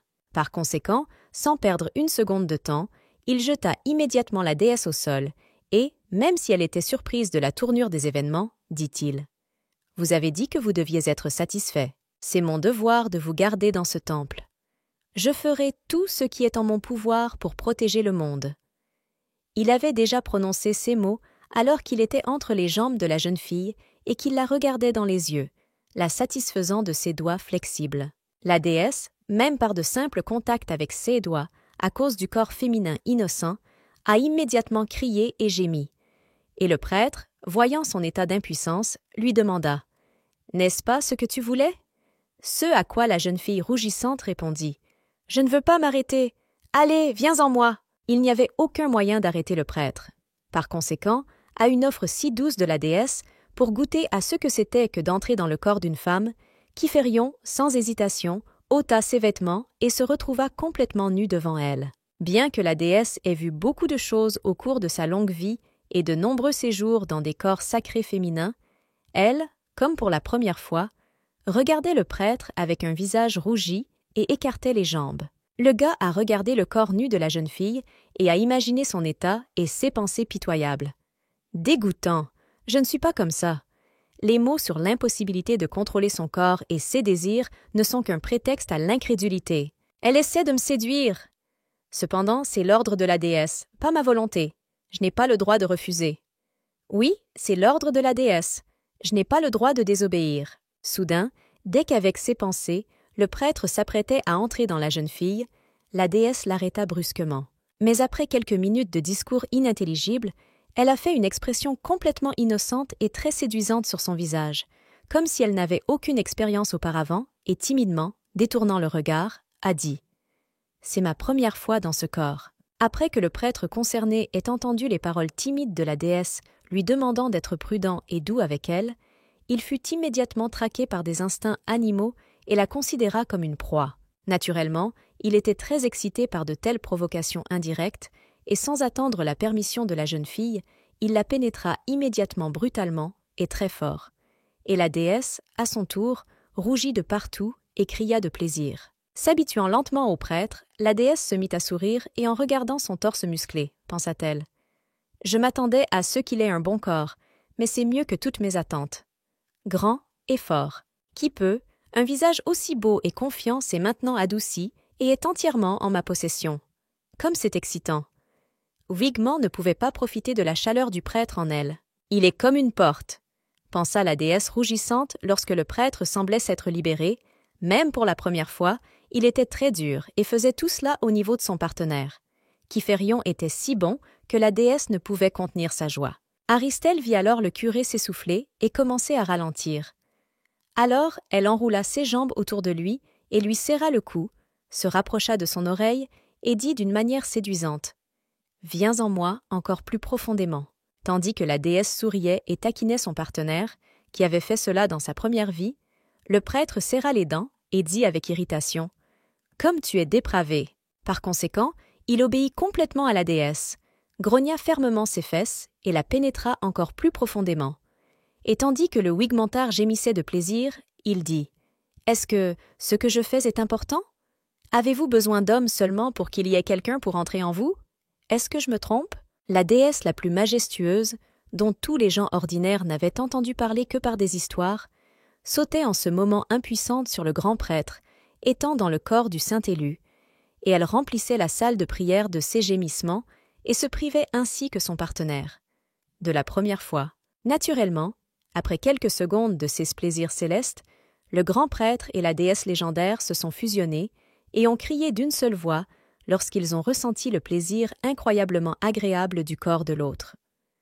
En raison du corps inexpérimenté et très sensible d'Aristelle, la déesse ne pouvait pas le supporter et, noyée dans l'euphorie, gémissait bruyamment dans toute la pièce. Chaque fois que la déesse prend possession du corps de la fille choisie, elle absorbe toutes ses émotions et fait voir à son esprit des moments chaleureux qui calment l'esprit de la victime. Mais soudain, à l'improviste, alors qu'Aristelle leur parlait gentiment, sa mère et son frère se sont soudainement levés, et la jeune fille s'est immédiatement demandé pourquoi une telle dureté. Puis, comme s'ils ne remarquaient pas le cher membre de la famille, ils commencèrent lentement à la quitter, jusqu'à ce qu'elle ne puisse plus bouger et se contente de crier après eux. « Où vas-tu? Je veux venir avec toi !» Après quoi, elle remarqua qu'à cet instant, elle se trouvait dans d'étranges chaînes violettes qui ne lui permettront pas de bouger, l'enlaçant de tous côtés. Ces liens ne se contentaient pas de la retenir, mais enveloppaient tous les traits de son corps et semblaient apprécier les courbes de la jeune fille. Mais malgré cela, elle a quand même essayé de tendre la main à sa famille, car elle n'avait plus personne d'autre. Par conséquent, tout Aristel taché de larmes, luttant impuissant, a crié désespérément. « François! Mon petit frère! Je veux être avec toi aussi! Attendez-moi !» Soudain, elle sentit des touches chaudes sur son visage. C'était l'essence de la déesse lubrique Wigmentar. Elle serra la fille tachée de larmes dans ses bras avec un large sourire et dit « Tu ne peux pas être avec eux. Maintenant, tu seras seule. » Après avoir satisfait le désir de la déesse et ses instincts animaux lubriques, Kyphérion jeta la jeune fille sur le dos et essaya de reprendre son souffle avec un visage en sueur. Par son apparition dans la conscience d'Aristel, la déesse fit savoir qu'elle ne possédait plus la jeune fille et fut donc complètement satisfaite. Elle rendit donc le corps au propriétaire. Et les larmes aux yeux, dès que le corps a été rendu à ses propriétaires, son expression faciale est devenue plus provocante et à travers ses larmes, elle a commencé à parler et à appeler sa mère. Après avoir lu la prière et se reprochant de ne plus recommencer, Lyphérion s'habilla et habilla la jeune fille fragile et usée, la prit dans ses bras et la porta dans la pièce d'un pas tranquille. Après avoir soigneusement ouvert les portes des appartements du saint, le grand prêtre la déposa doucement sur le lit et admira encore quelques secondes sa charmante apparence endormie et ses cheveux ébouriffés par la nuit orageuse. Soudain, bien que la pièce soit absolument silencieuse et que le prêtre n'émettait aucun son, tout épuisé et épuisé par le divertissement de la déesse Aristel, commença à ouvrir lentement les yeux. La pièce était très sombre et en plus, elle avait sommeil et était encore complètement épuisée. La jeune fille n'a donc vu qu'une silhouette aux cheveux longs devant son lit, mais Kyphérion ne pouvait permettre au saint de le reconnaître. Après tout, il y avait un risque qu'elle se souvienne de ceux qu'elle faisait à l'époque où la déesse prenait possession d'elle et qu'il soit décapité pour cela. Par conséquent, il toucha doucement le front de la jeune fille et dit doucement « Dormir. Ce n'est pas encore le matin. Aristel. » Comme sur commande, elle ferma immédiatement les yeux et s'évanouit. Peut-être s'agissait-il d'une magie spéciale qui, en un clin d'œil, endormait une personne. Puis, très surprise et excitée, elle se réveilla de nouveau et se leva brusquement du lit avec des yeux confus. Même si elle était toute en sueur, avec des cheveux terriblement ébouriffés et qu'elle ne comprenait pas ce qui se passait, il n'y avait personne près du lit depuis longtemps, et le soleil brillait par la fenêtre et le matin approchait. En regardant d'un côté et de l'autre, tournant la tête plusieurs fois, la jeune fille surprise et très perplexe ne pouvait pas comprendre si quelqu'un était venu la voir la nuit ou non. Après quoi, elle a fait un geste imprudent, et, comme il sied après la première, surtout une nuit aussi dure et passionnée, le dos de la jeune fille a commencé à lui faire mal. Et elle regarda avec surprise la source et réfléchit. « Quoi? Mon dos me fait mal. Est-ce à cause du nouveau lit? » Avant qu'elle ait eu le temps de reprendre ses esprits, et même de penser à la nuit dernière, quelqu'un a frappé très soigneusement et poliment à sa porte massive et luxueuse. Aristel, avec un visage légèrement rougi, se souvint immédiatement qu'hier Chris était censé la rencontrer avant le service du matin et l'aider à se préparer. Alors la jeune fille, s'attendant à voir un beau blond devant elle, répondit « Oui, entrez !» Mais à la place du type attendu, qui s'autorisa même à palper la poitrine du saint, entra un type brun. Et naturellement, la jeune fille perplexe posa immédiatement une question. « Qui es-tu » Ce à quoi l'homme, souriant gentiment et joignant les mains devant lui, répondit avec respect. « Je vous demande pardon, votre grâce. Je suis venu pour vous aider à préparer le service. Je m'appelle Aaron. » La jeune fille choisie, d'après le contour de son visage, se rappela immédiatement qu'il était également présent à leur première rencontre et qu'il se tenait près du grand prêtre. Bien qu'Aaron ait été gentil et très poli avec sa maîtresse, Aristel, pour une raison quelconque, s'est figée sur place et a regardé un point avec un regard très effrayé. Elle a commencé à tout réfléchir et à transpirer de peur. En présence d'Aaron, Aristel se sentait terriblement mal à l'aise. La sainte, habituée à voir devant elle des hommes très gentils et nobles, avec lesquels elle se sent en sécurité, n'a pas pu contrôler sa peur à la vue d'Aaron. Aristel voulait se cacher dans un coin et attendre qu'Aaron la laisse tranquille. Elle s'accrochait nerveusement à sa robe, tremblait de peur et se sentait terriblement mal. Mais Aaron ne pouvait pas se permettre de laisser sa maîtresse ici et ne voulait pas se présenter au service du matin. Il s'agenouilla donc devant la Sainte Surprise et la regardant avec son regard chaleureux, dit-il tendrement. « Madame Sainte, ce service est un événement important en l'honneur de votre rendez-vous. » La naïve Aristale a immédiatement oublié sa peur à la vue d'une personne ouverte et amicale. Par conséquent, elle rougit immédiatement et écouta Aaron encore plus avec surprise. Et lui tendant la main, ajouta « Nous préparons cette journée depuis longtemps. Vous devriez certainement être là. » Bien que la peur d'Aristelle ait disparu depuis longtemps, la jeune fille doutait toujours de savoir si elle devait l'accompagner. Pourtant, après avoir été affligée par ses émotions, la sainte s'est confiée à un prêtre fort et grand. Et afin de faire au moins les premiers pas de son lit, il l'a aidée à sortir du lit tout en regardant son apparence innocente. Mais soudain, du fait que la déesse utilisait son corps pour ses plaisirs et attaquait le sauvage et agité Kyphérion, qui n'épargnait pas le corps innocent de la jeune fille et s'amusait au maximum, le dos d'Aristelle lui fit à nouveau mal et elle tomba directement dans les bras. D'Aaron surprit. Continuant à presser ses formes courbes contre le corps d'Aaron, elle leva le regard et leurs visages faillirent se heurter. Et tandis que le curé était absolument calme et demandait si sa maîtresse allait bien, Aristelle immédiatement, sans quitter des yeux le visage souriant d'Aaron, rougit de partout. « Peut-être que quelque chose vous dérange ?» Aaron a demandé à nouveau. Mais le saint s'éloigna aussitôt de lui de quelques pas et, avec un visage terriblement rouge et timide, répondit « Non, je peux y aller moi-même. » Croisant les mains devant elle et essayant habilement de couvrir son visage embarrassé, pensa-t-elle. « Si je dis que j'ai mal au dos, il m'aidera à marcher. Mais il me fait très peur. Agréable, il semble très doux et même un peu séduisant. Ou peut-être est-ce parce qu'il est si grand ?» Convaincu que tout allait bien pour la dame, Aaron, comme une vraie personne de bonne humeur, sourit chaleureusement et dit « Eh bien, commençons à nous préparer ?» Aristelle, en prévision du service, a immédiatement répondu sans hésitation. « Certainement !» Marchant pied à pied avec l'immense et très gentil Aaron, Aristelle ne comprenait toujours pas pourquoi les noms venaient, et il réfléchissait. Au fait, Chris était censé venir. Alors, pourquoi ce grand type est-il venu?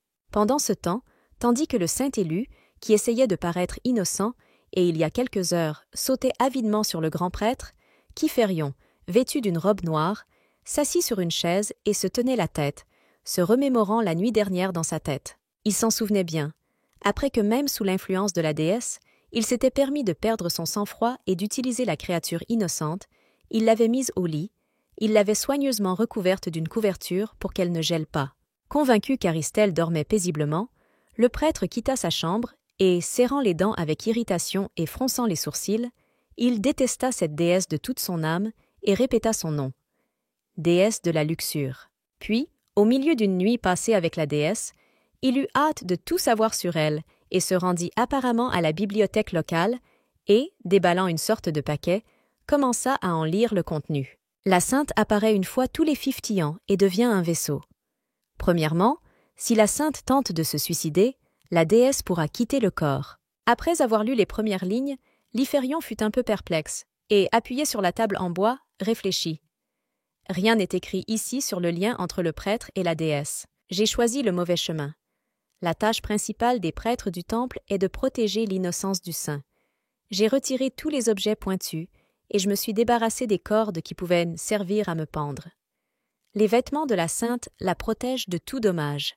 Sans vêtements, elle est totalement sans défense. Pour éviter les tentatives de suicide du saint, j'ai fait en sorte que seul un homme puisse enlever ses vêtements. La robe protégera son corps, mais elle ne protégera pas son esprit. C'est bien qu'elle ait du mal à communiquer avec les hommes. Après quoi, le prêtre se souvint à nouveau de l'apparence effrayante et lubrique de la déesse de la luxure, prête à sauter sur n'importe qui pour étancher sa faim et sa soif. Il lui est désormais difficile de communiquer avec les hommes, et elle va les tester. Mais et si tous les visages de la déesse s'y retrouvaient?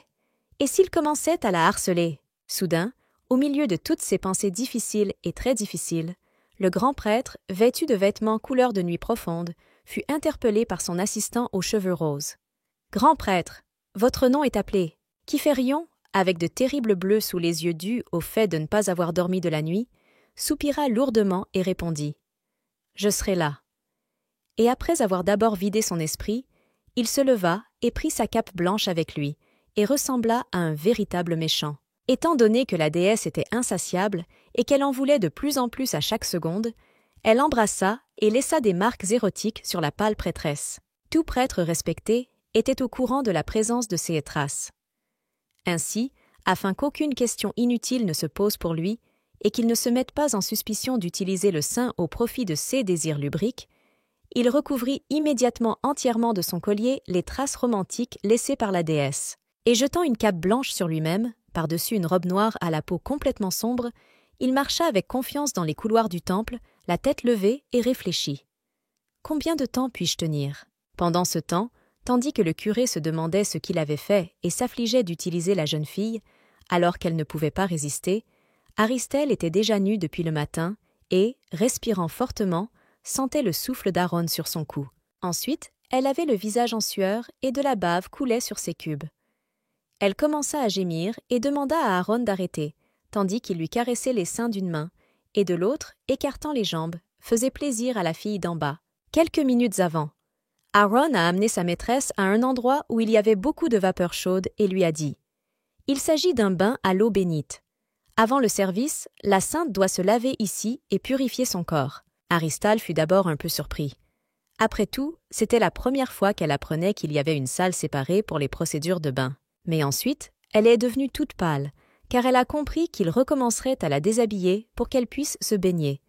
Pour elle, cela ressemblait à une condamnation à mort ou à un processus qui lui causait un terrible inconfort. La sainte embarrassée et rouge, au regard confus, ne voulait pas de tout son cœur se faire peloter par un homme inconnu. Même si elle était déjà habituée au blond, Aaron lui faisait un peu peur. Alors, la fille a posé une question. Est-il possible de ne pas se déshabiller? Après une petite réflexion, Aaron pesa le pour et le contre et, compte tenu des caractéristiques de ses vêtements, il répondit avec un sourire condescendant. « Tu ne veux pas enlever tes vêtements? Aucun problème. Entrez dans l'eau avec vos vêtements. » C'est à cet endroit, alors qu'Aristelle venait de mettre les pieds dans l'eau, qu'elle commença à se sentir terriblement gênée, à rougir et à trembler, tout en prononçant à voix basse le nom d'Aaron. Mais ses mouvements et même ses yeux étaient complètement calmes et équilibrés. Il n'y avait pas une goutte de désir ou quoi que ce soit de ce genre en eux.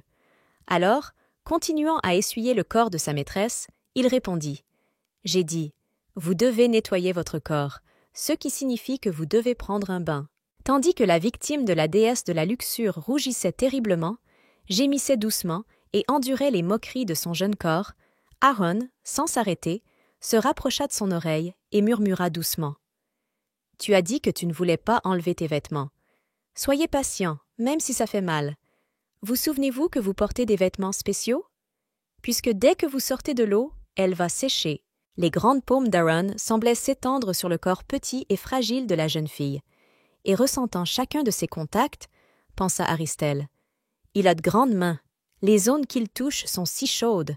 Après avoir généreusement peloté et lavé la partie supérieure de sa maîtresse, alors qu'elle rougissait terriblement, mais ne résistait toujours pas beaucoup, dit-il. D'en haut, c'est fini.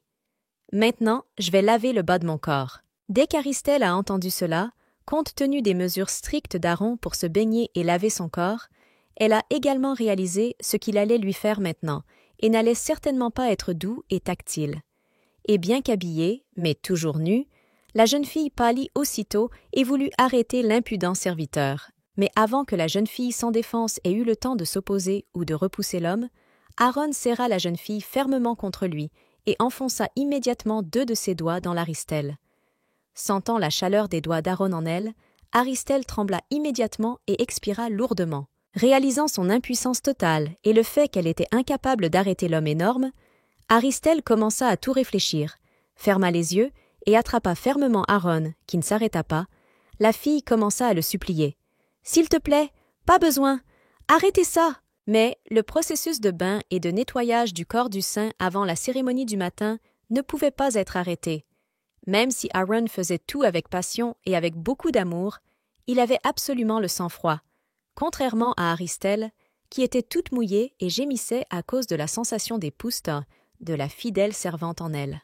Après qu'Aaron ait soigneusement lavé sa maîtresse de tous les côtés, parallèlement à la jeune fille sensible avec ses doigts flexibles, Les serviteurs ont arrêté leur intimidation et Aristelle rougissante, assise dans les bras d'un homme fort, a commencé à lui redonner sa respiration.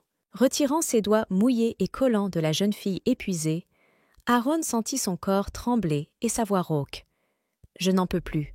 S'il vous plaît, arrêtez. » Mais Aaron, ne prêtant aucune attention à ce qui se passait, avec le sourire habituel sur son visage, s'empressa de plaire à sa sainte maîtresse. « C'est fini. Il semble que ce soit difficile pour vous de vous déplacer en Thaïlande. Bien sûr, lorsqu'une jeune fille innocente et très fragile est privée d'honneur à 2 reprises en quelques heures, elle ne pourra même pas se tenir debout.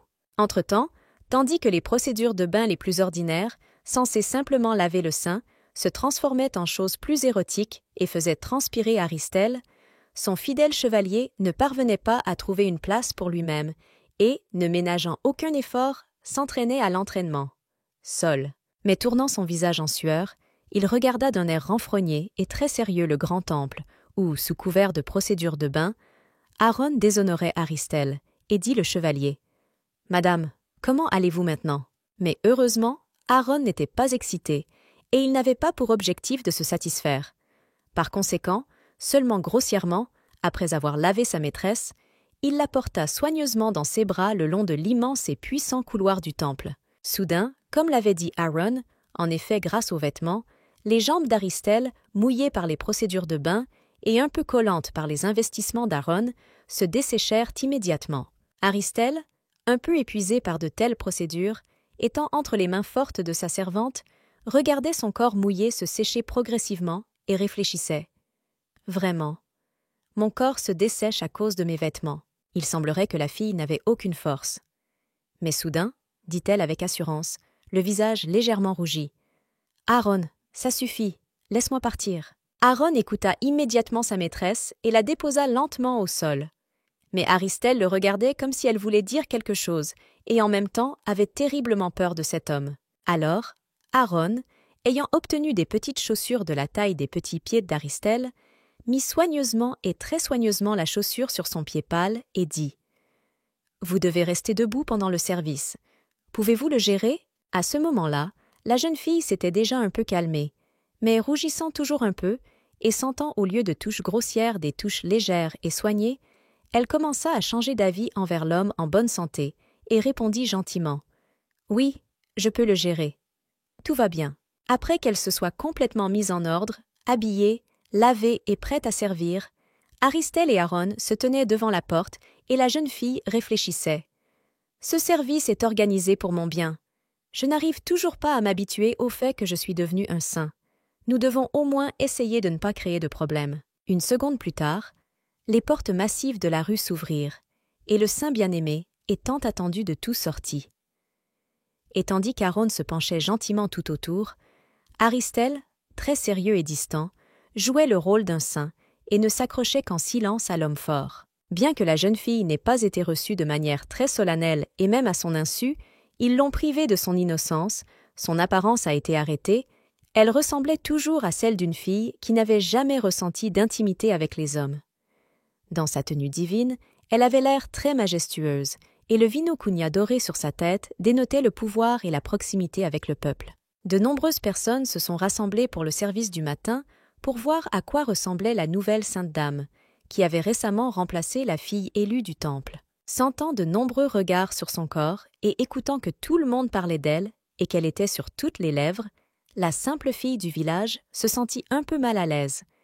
Elle n'était pas habituée à des vêtements aussi luxueux et à une telle attention envers elle-même. Mais soudain, alors que tout le monde chuchotait et qu'il y avait une petite cabine autour, le grand prêtre Kyphérion, qui avait promis à la Sainte Dame il y a quelques heures, avec un regard très sérieux, frappa sur la table et cria « Silence !»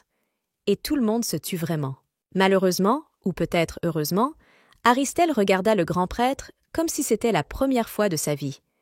Et avec ce regard innocent, elle fit savoir qu'elle ne se souvenait pas du tout de ce qui s'était passé la nuit dernière et à quel point Kyphérion l'avait maltraitée. Et parmi la foule d'autres étudiants prêtres qui étudiaient et formaient leurs compétences, Chris était assis et regardant le regard excité de sa maîtresse, il était très inquiet pour elle et la soutenait moralement.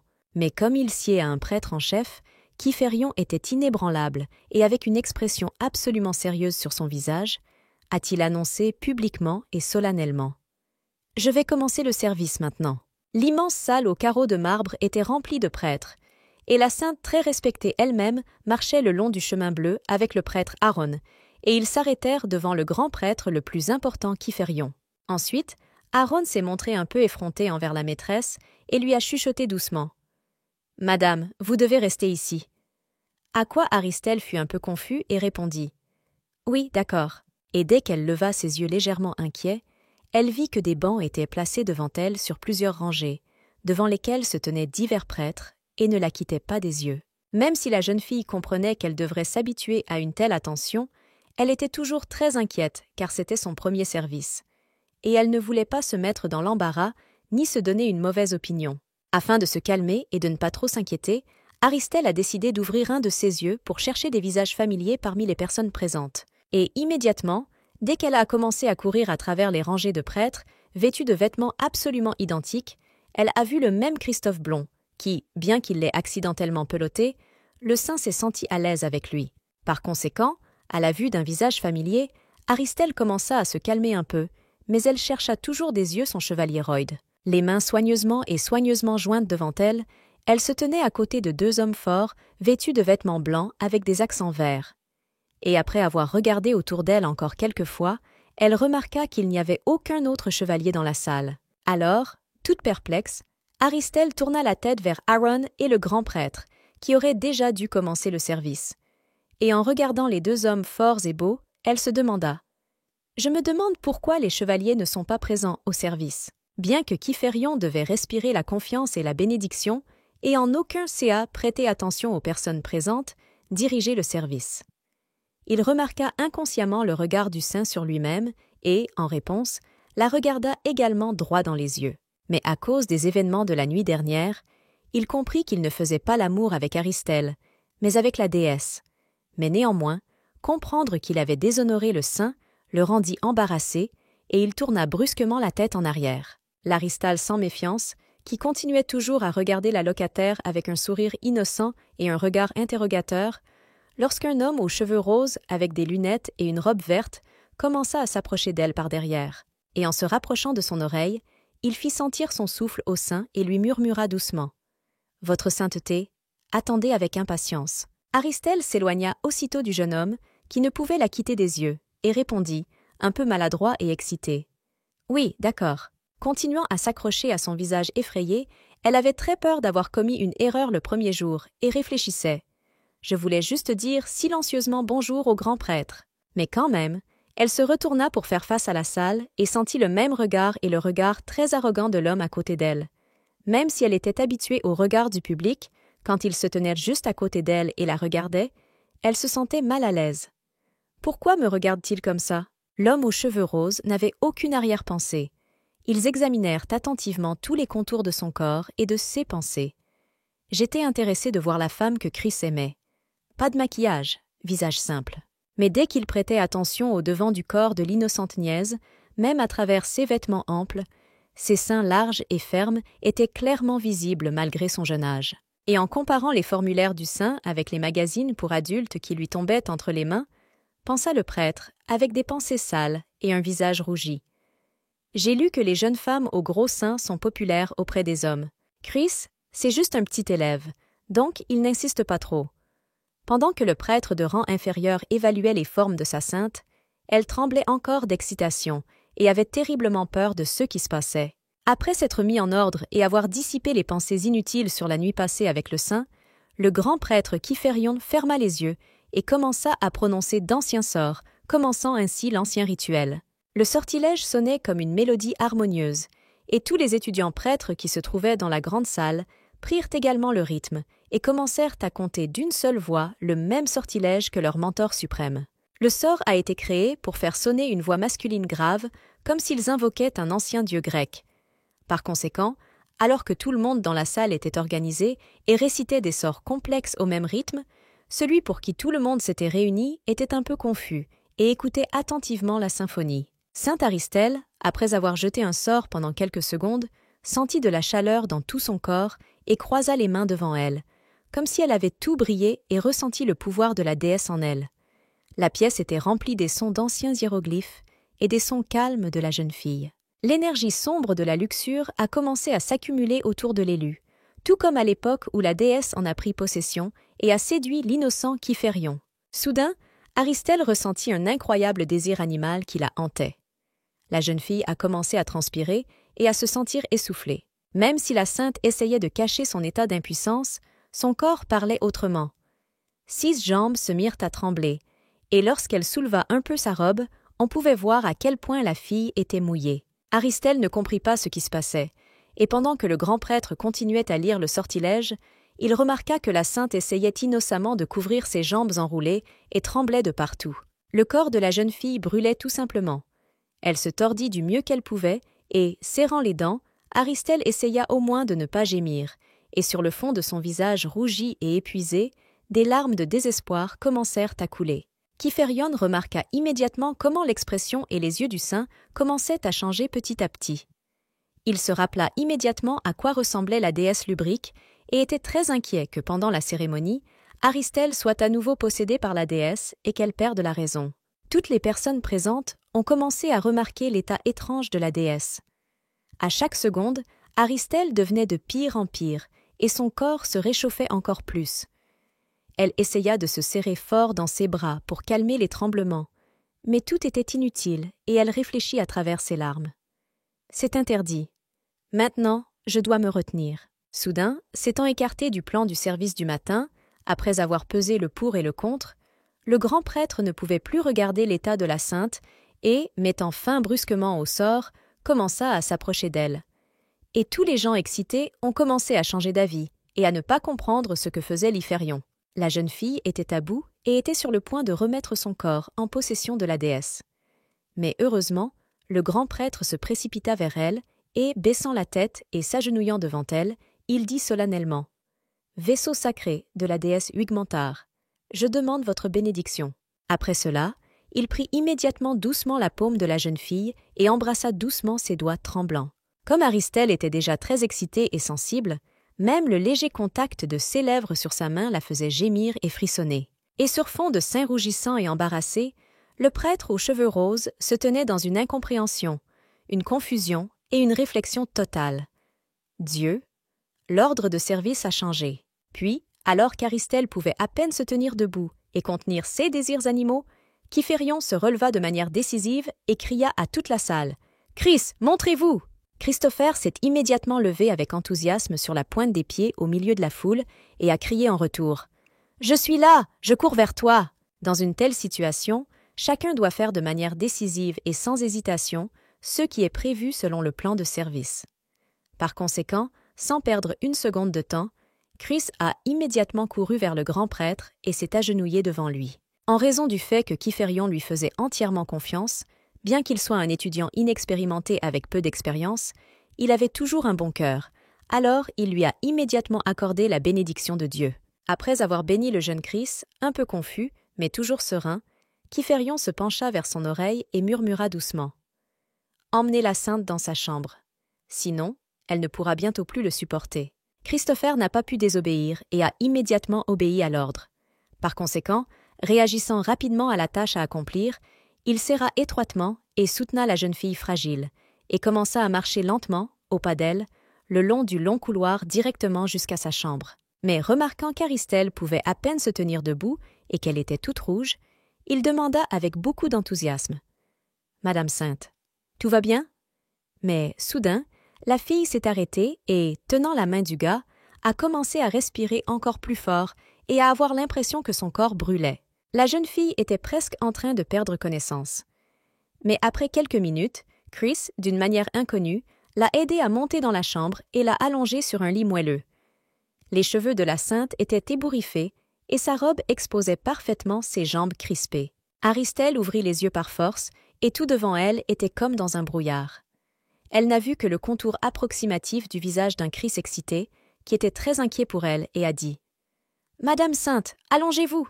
J'appellerai le médecin du curé !» Et sans attendre la réponse de la victime, il s'est dirigé vers la sortie pour demander des secours. Mais Aristelle n'avait pas besoin d'un médecin, mais d'un homme fiable à proximité qui l'aiderait à faire face à sa maladie. Restée seule dans sa chambre, Les filles se sentaient très mal, et en même temps bien. Elle ne comprenait toujours pas ce qui arrivait à son corps, et soupira profondément. Elle était toute mouillée et épuisée. C'était comme s'il y avait un feu à l'intérieur de son corps et que tout le démangeait en dessous.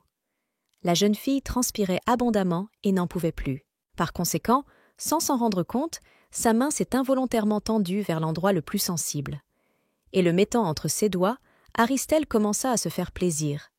Et à travers ses larmes et ses gémissements, elle a mentalement appelé au moins quelqu'un à l'aide. Soudain, elle entendit les pas de quelqu'un s'approchant de son lit.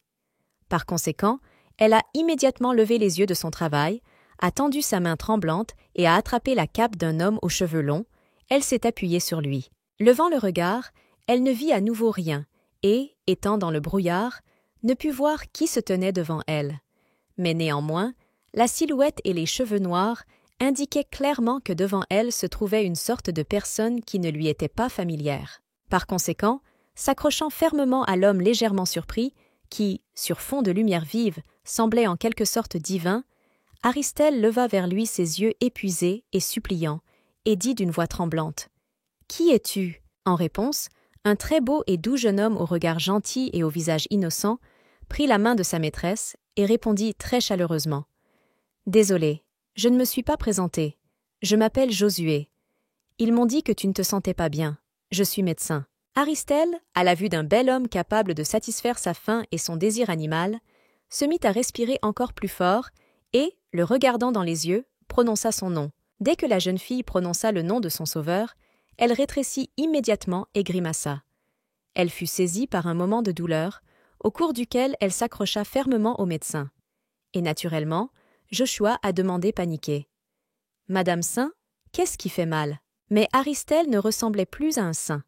Son apparence ressemblait à celle d'une prisonnière qui souffrait du terrible désir de la déesse de la luxure. C'est pourquoi elle, aux cheveux ébouriffés, aux yeux remplis de larmes et au visage embarrassé, a répondu de manière séduisante.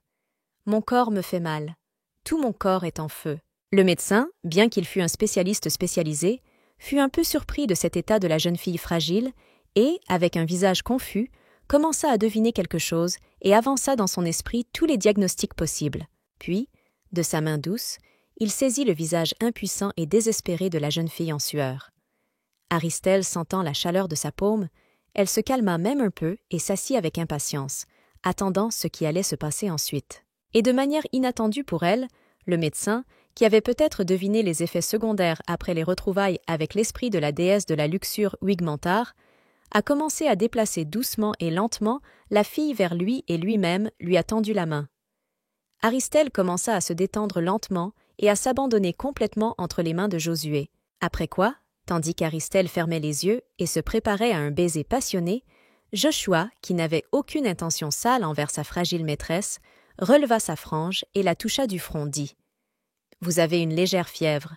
Peut-être que quelque chose d'autre fait mal ? Sainte dame, elle a immédiatement perdu son sang-froid. Bien qu'avant cela, elle s'était un peu détendue. Dès qu'elle pensait que l'homme lui donnerait son baiser chaud, maintenant elle était bouleversée comme un petit enfant, et les larmes coulaient à nouveau sur son visage rougi. Naturellement, la jeune fille a compris qu'elle ne devait pas cacher au médecin tout ce qui la dérangeait en ce moment. Alors Aristelle, terriblement embarrassée, en sueur, baissa la tête et toucha ses jambes, dit-elle timidement. « C'est douloureux ici. Et ça démange beaucoup ici. » Puis, à cause d'un tel désespoir et de la sensation qu'elle éprouvait pour la première fois, la victime impuissante s'est mise à sangloter et a dit à travers les larmes et l'excitation « Pourquoi ?» Alors que se passe-t-il? Qu'est-ce qui ne va pas avec mon corps? Je suis une fille ordinaire du village. Est-ce que la déesse me punit comme ça? Soudain, le médecin de nouveau, avec son ton calme et son regard apaisant, fit un peu reprendre ses esprits à la jeune fille et, saisissant ses épaules fragiles, il demanda « J'ai une supposition. Tu me fais confiance? » Eh bien, comment Aristelle, qui n'avait pas d'autre choix, pouvait-il refuser dans une situation aussi désespérée? Par conséquent, s'accrochant fermement à la robe de Joshua, elle a soudainement arrêté de pleurer et a répondu doucement « Oui, je te fais confiance. » Puis, après avoir suffisamment regardé Aristelle mouillée, le médecin attrapa ses jambes fragiles et, sans quitter les yeux, dit « Alors s'il te plaît, pardonne-moi. c'est incroyablement difficile pour vous. » Et avant que la sainte n'ait eu le temps de reprendre ses esprits, les doigts de Josué furent avec elle et commencèrent à la respecter avec des mouvements lents. Naturellement, Aristelle a immédiatement gémi et réfléchi. Quels doigts tendres! Les doigts d'Aaron sont très froids et fins. Mais malgré les gémissements discrets de sa sainte maîtresse, le visage de Josué n'était pas du tout excité. Par conséquent, il pensait continuer à traiter la fille d'une manière non traditionnelle. Quelle sensation agréable! Elle réagit si brusquement aux touches légères. Est-ce l'influence de la déesse Wigmentar? Le médecin, continuant à serrer fermement la cheville d'Aristelle, réalisa qu'il ne pouvait pas le faire uniquement avec ses doigts. Alors il dégrafa le bouton du haut de sa robe, regarda son patient et dit « Ensuite, je vais vous aider. » Avant que la jeune fille n'ait eu le temps de reprendre ses esprits ou même d'être surprise, l'homme insatiable écarta les jambes à moindre coup et commença à lui plaire avec sa langue à droite. Aristelle a immédiatement commencé à trembler partout et à travers des gémissements, il a commencé à crier le nom du médecin. S'éloignant du corps, il serra sa cheville encore plus fort et passa sa langue le long de la jambe en sueur de la jeune fille. Il rougit embarrassé et dit « Madame, détendez vos jambes. Si vous faites des efforts, vos jambes deviendront engourdies. » Après cela, Joshua a de nouveau continué à plaire à la fille. Mais il réalisa que cela ne la guérirait pas. Par conséquent, levant les yeux de son travail, il se pencha sur sa patiente et regarda son apparence impuissante. Réalisant que la jeune fille était prête à tout pour revenir à la normale et ne plus ressentir cette souffrance, Joshua commença à se déshabiller et exposa son torse tonique. Et étant entre les jambes de sa sainte maîtresse, Joshua était déjà aussi excité qu'elle, et respirant fort, il ôta son pantalon et dit avec un léger essoufflement « Madame Sainte, je pense qu'avec cela, je vais certainement vous sauver de la souffrance. » Bien qu'avant cela, Aristelle pleurait et ne pouvait pas contenir son désir. Maintenant, au moins, elle regardait normalement son sauveur, mais elle était toujours rouge et prête à aller encore plus loin. Alors qu'elle sentait Joshua se frotter contre elle, pensa-t-elle, « C'est gros, chaud et dur. Est-ce qu'il s'intégrera vraiment en moi ?» Mais malgré tout, après avoir rassemblé ses pensées, elle n'arrêta pas le médecin. Et couvrant son visage embarrassé en prévision d'un miracle, elle regardait toujours ce qui se passait et disait par partie, d'une voix tremblante, « Tout va bien. Entrez. » Josué, même s'il était excité, ne voulait pas immédiatement déshonorer la sainte créature comme un animal. Par conséquent, embrassant tendrement son partenaire en sueur et taché de larmes, a-t-il déclaré « Au nom de la déesse. En ton nom. » Après quoi, il entra aussitôt chez sa sainte maîtresse. Aristelle gémit immédiatement bruyamment et serrant son sauveur dans ses bras, murmura « Plus, s'il vous plaît. » Naturellement, Josué ne pouvait pas désobéir à l'ordre de la sainte dame. Alors voulant l'aider, il commença à enlever ses lunettes pour qu'elles n'interfèrent pas avec son temps pendant le processus, et, fronçant les sourcils, il se tourna vers le moment le plus crucial, dans sa vie, et jetant ses lunettes, il souleva immédiatement et attrapa fermement les fesses d'Aristelle et la pénétra complètement et la fit gémir encore plus fort. Mais à ce moment-là, son regard était dévasté et il regardait la jeune fille sans défense comme si elle était une enfant ou une poubelle. En train de subir un traitement sévère, Aristelle, tout embarrassée et rouge, remarqua son regard et dit « Ne me regarde pas comme ça. » Ce à quoi le médecin sourit et répondit sans s'arrêter « J'ai enlevé mes lunettes et je ne vois rien. » Mais soudain, au milieu de tout ce processus, Aristelle a commencé à lui tendre les mains et à l'attraper par le cou, obligeant le gars à s'arrêter d'un seul mouvement. Après avoir serré fort dans ses bras le médecin qui était en elle, elle se mit à pleurer de désespoir et demanda avec confusion « Joshua, c'est un traitement, non ?» Ce à quoi Josué s'est de nouveau amené aux lèvres d'Aristelle, qui voulait vraiment l'embrasser. Mais il s'est toujours abstenu de l'embrasser, a-t-il déclaré. « C'est ce que je dois faire, pour votre bien et celui de la déesse. » Après cela, il serra étroitement le saint impuissant contre lui et continua le traitement dur et sa propre satisfaction. Les cris de la jeune fille devenaient de plus en plus forts, et le médecin était à bout. Par conséquent, il a immédiatement terminé son travail avec les cris furieux de la jeune fille. Et dès qu'il sortit de sa petite chambre, il vit qu'Aristelle commençait à perdre connaissance et à s'endormir en marchant. Mais elle a quand même commencé à se sentir mieux et le traitement a vraiment porté ses fruits. Puis, avec une expression enneigée sur le visage et un sourire chaleureux, Il prit soigneusement une mèche de cheveux du sein encore rougissant et regarda la créature sans défense avec une attention incroyable. Il la serra étroitement contre lui et la serra dans ses bras. Et tandis qu'Aristelle, complètement épuisée, ne comprenait pas ce qui se passait autour d'elle et fermait lentement ses épaisses paupières, Joshua a déclaré « Reposez-vous, madame. Je serai avec toi jusqu'à ce que tu t'endormes. » Dès que Josué s'est rendu compte qu'il avait effrontément utilisé la Sainte Dame, bien qu'avec son consentement et sous couvert de traitement, il a immédiatement commencé à s'opprimer. Alors, laissant Aristelle continuer à reprendre des forces, il s'habilla et, la chemise déboutonnée, admira sa beauté impuissante. Pour ne pas réveiller Aristelle, le médecin passa doucement ses mains sur la mèche de cheveux ébouriffée et très épaisse de la jeune fille usagée. Et puis, il s'est rappelé que, depuis son enfance, il venait de quelque part et que personne ne communiquait avec lui. Tous les enfants jouaient et apprenaient toutes les subtilités du prêtre dans le temple, jusqu'à ce que Josué soit collé à ses livres et devienne un enfant calme. Un seul de ces groupes d'enfants sournois se tenait non loin de lui, et il pouvait écouter leurs conversations. Et les enfants se sont rassemblés en un petit cercle et ont commencé à chuchoter. Saviez-vous que les prêtres du temple d'Ugmentar font l'amour au sein à tour de rôle tous les soirs? Mais alors que les autres enfants étaient surpris et ne parvenaient pas à croire ce qu'ils entendaient, Joshua continuait inébranlablement à lire le livre sans même y prêter attention.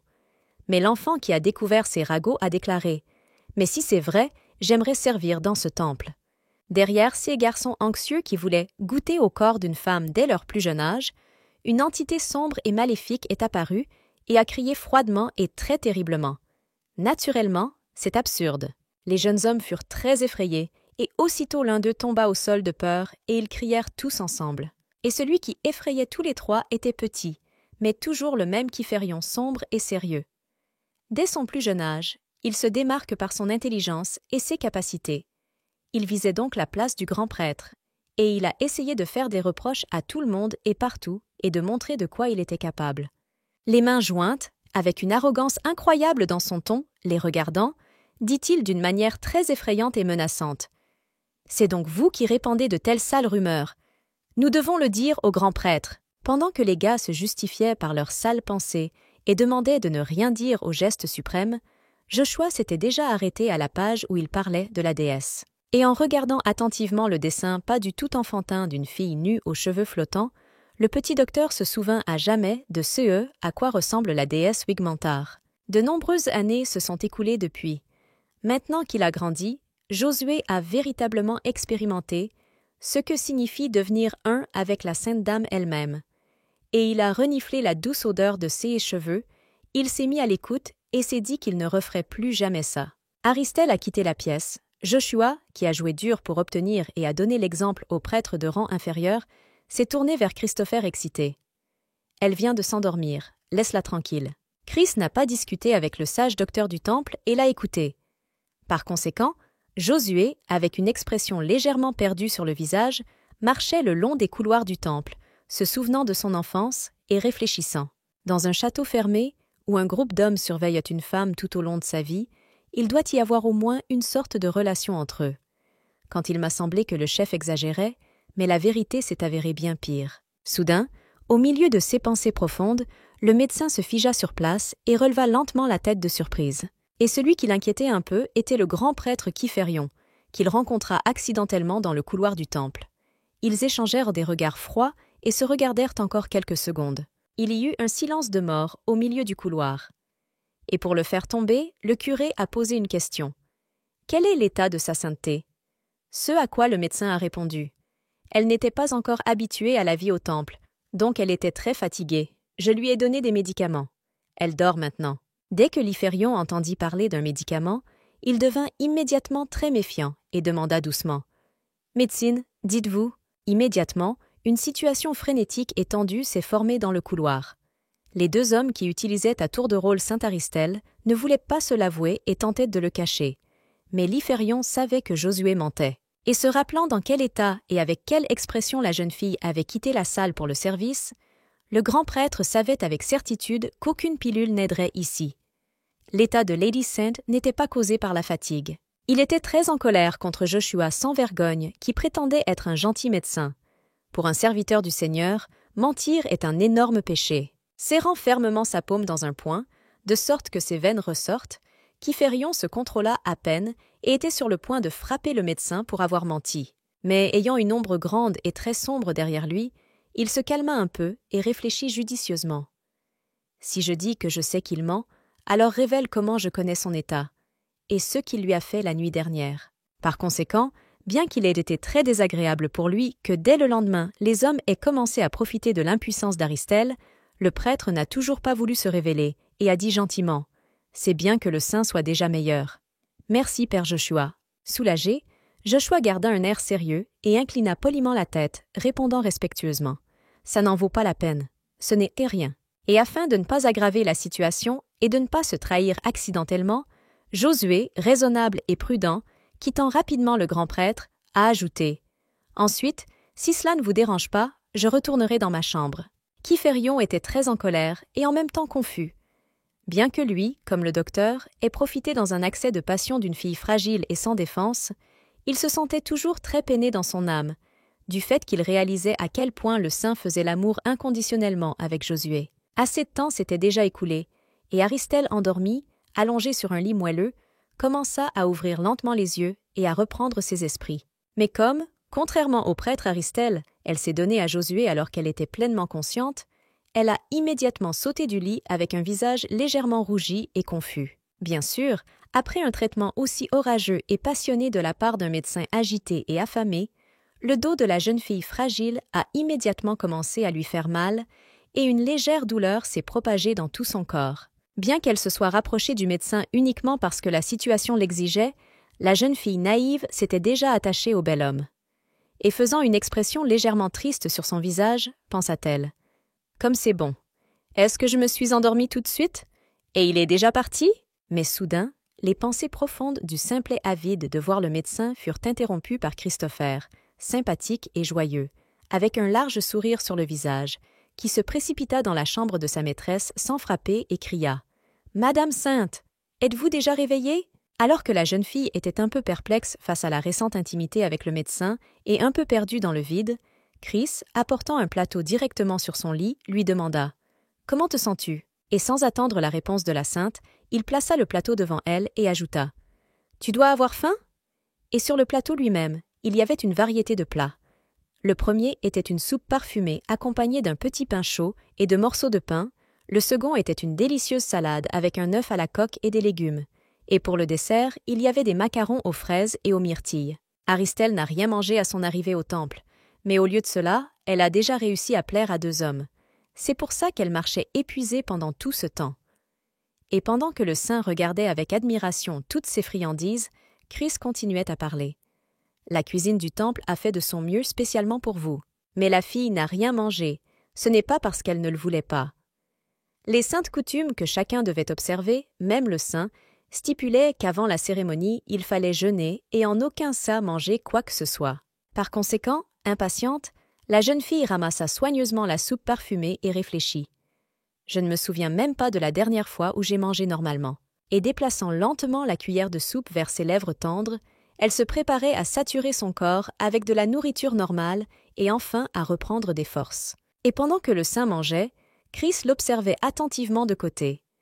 Il attendait les verdicts de sa maîtresse, car il était très important pour lui de savoir si elle aimait la nourriture locale. Une fille pas difficile d'un village perdu, après avoir goûté la nourriture préparée par des chefs spécialisés, a immédiatement souri largement et a dit avec joie « Savoureux! Consolidation !» Chris souriait aussi comme un petit enfant et rougit de bonheur. Il était très heureux de voir le visage heureux de sa estimée maîtresse, à qui il n'était absolument pas indifférent et qu'il aimait même au fond. Et puis, il a décidé de remarquer et de signaler le récent incident.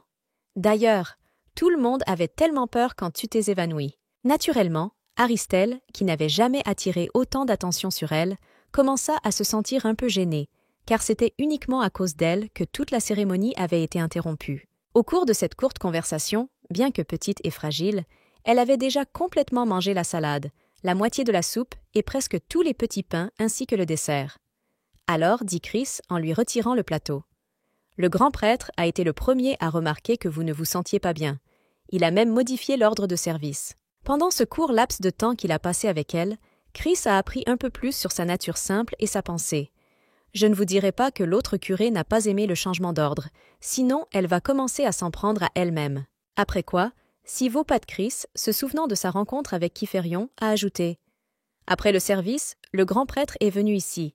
Il m'a dit que le père Josué vous guérirait et est parti. » Dès qu'Aristelle a entendu cela, elle a immédiatement rougi et a commencé à transpirer d'excitation. Elle se sentait terriblement mal à l'aise et réfléchissait avec confusion. Vraiment, pendant tout le temps que j'étais avec Joshua, Chris attendait dehors? Le grand prêtre est également venu? Et très inquiet que Chris entende ses gémissements et ses cris excités et qu'il répande des rumeurs à ce sujet, Aristelle a demandé d'une voix tremblante. « Chris, as-tu entendu quelque chose ?» Christopher, comme un jeune homme complètement innocent, ne se doutant de rien, se retourna et demanda à nouveau avec incompréhension et légère confusion. « J'ai entendu quoi ?» Mais ensuite, il se rendit compte qu'il était possible que pendant que Josué la guérissait, le saint l'appelait. Alors il a immédiatement eu peur et a demandé paniqué. « Vraiment? Tu m'as appelé ?» Tout gêné et rougissant, Aristelle, qui avait autre chose et plus sérieux en tête, répondit aussitôt avec indignation. « Non !» En entendant une telle réponse, Christopher expira immédiatement de soulagement et dit avec un sourire forcé « Que Dieu bénisse. Les portes sont très épaisses, on n'entend donc rien de l'extérieur. Pour cette raison, on vous a donné une cloche. Appel pour m'appeler. » Après quoi, tout comme Christophe, Aristelle, au visage rougi, devint beaucoup plus calme et poussa un soupir de soulagement. Et j'ai décidé de demander « Et le père de Joshua ?» Et, jouant nerveusement avec ses doigts fragiles, elle attendit la réponse de Christopher. Et il a immédiatement dit « Joshua a dit que tu te sentais mieux et que tu devrais te reposer. » Puis, encore inexpérimenté en tout et déjà complètement attaché au médecin, Aristelle se souvint de la façon dont elle serrait Joshua dans ses bras, comment il la faisait gémir et la pressait contre lui. « Et sous ces souvenirs, pensa-t-elle. C'est un secret, n'est-ce pas? Ma première fois. Je ne suis jamais tombée amoureux, et encore moins en couple. » Une seconde plus tard, profondément amoureuse, Aristelle se souvint comment, après tout, ce processus inoubliable, son superbe médecin reniflait doucement ses mèches de cheveux. La fille devait garder secret le fait qu'ils faisaient de l'amour ensemble, car il pourrait très probablement être puni. Si quelqu'un découvre ma proximité avec Joshua, des rumeurs se répandront immédiatement, et tout le monde commencera à nous pointer du doigt. Mais je pense que s'ils ne nous tuent pas, ou ne font pas de nous des parias, cela va définitivement ruiner notre vie et celle de lui. Mais je ne veux pas que Joshua soit blessé à cause de moi. C'est moi qui l'ai séduit. De plus, Chris peut aussi souffrir, puisque c'est lui qui m'a amené Joshua.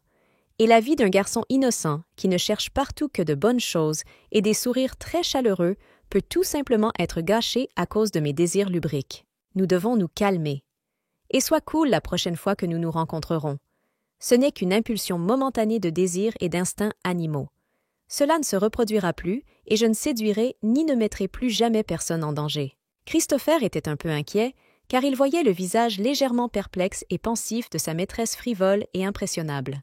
Mais dès que Chris s'est tourné vers elle, sans changer d'avis sur lui-même comme un imbécile frivole du village, Aristelle, avec un sourire naïf et des yeux gentils, a levé la tête et lui a fait savoir que tout allait bien pour elle. Même s'il faisait nuit profonde dehors, Aristelle a demandé soudainement et de manière totalement inappropriée. « Peut-être qu'on pourrait aller se promener ? Je ne vais toujours pas dormir maintenant. » Son fidèle assistant Christopher fut immédiatement intrigué par une telle proposition. C'est pourquoi, tendant toutes les circonvolutions de son cerveau, pensa-t-il. Le quartier est assez triste à cause des gérants. J'ai peur que la dame soit déçue. Puis, une idée brillante est apparue dans sa tête brillante. Et lui, avec un sourire naïf sur le visage et une aura joyeuse autour de lui, très sympathique, serrant les poings d'impatience, répondit « Oui, allons-y, je vais vous montrer le territoire. » Quelques minutes plus tard, déjà sous le couvert de la nuit noire, la sainte dame écarlate Aristelle marchait prudemment le long de l'herbe soyeuse et des fleurs blanches comme neige, qui complétaient parfaitement l'image de la Vierge innocente. La douce brise nocturne qui faisait rage légère cette nuit-là a décidé de parcourir le corps d'Aristelle sans sommeil, ébouriffant ainsi légèrement ses cheveux épais et indisciplinés. Par une nuit sombre, seuls les cheveux brillants de Christopher éclairaient leur chemin. Et il vit que la douce brise créait un petit inconfort pour sa maîtresse, et la servante demanda « As-tu vraiment froid ?» Ce à quoi Aristelle répondit immédiatement et modestement. « Non, ça va,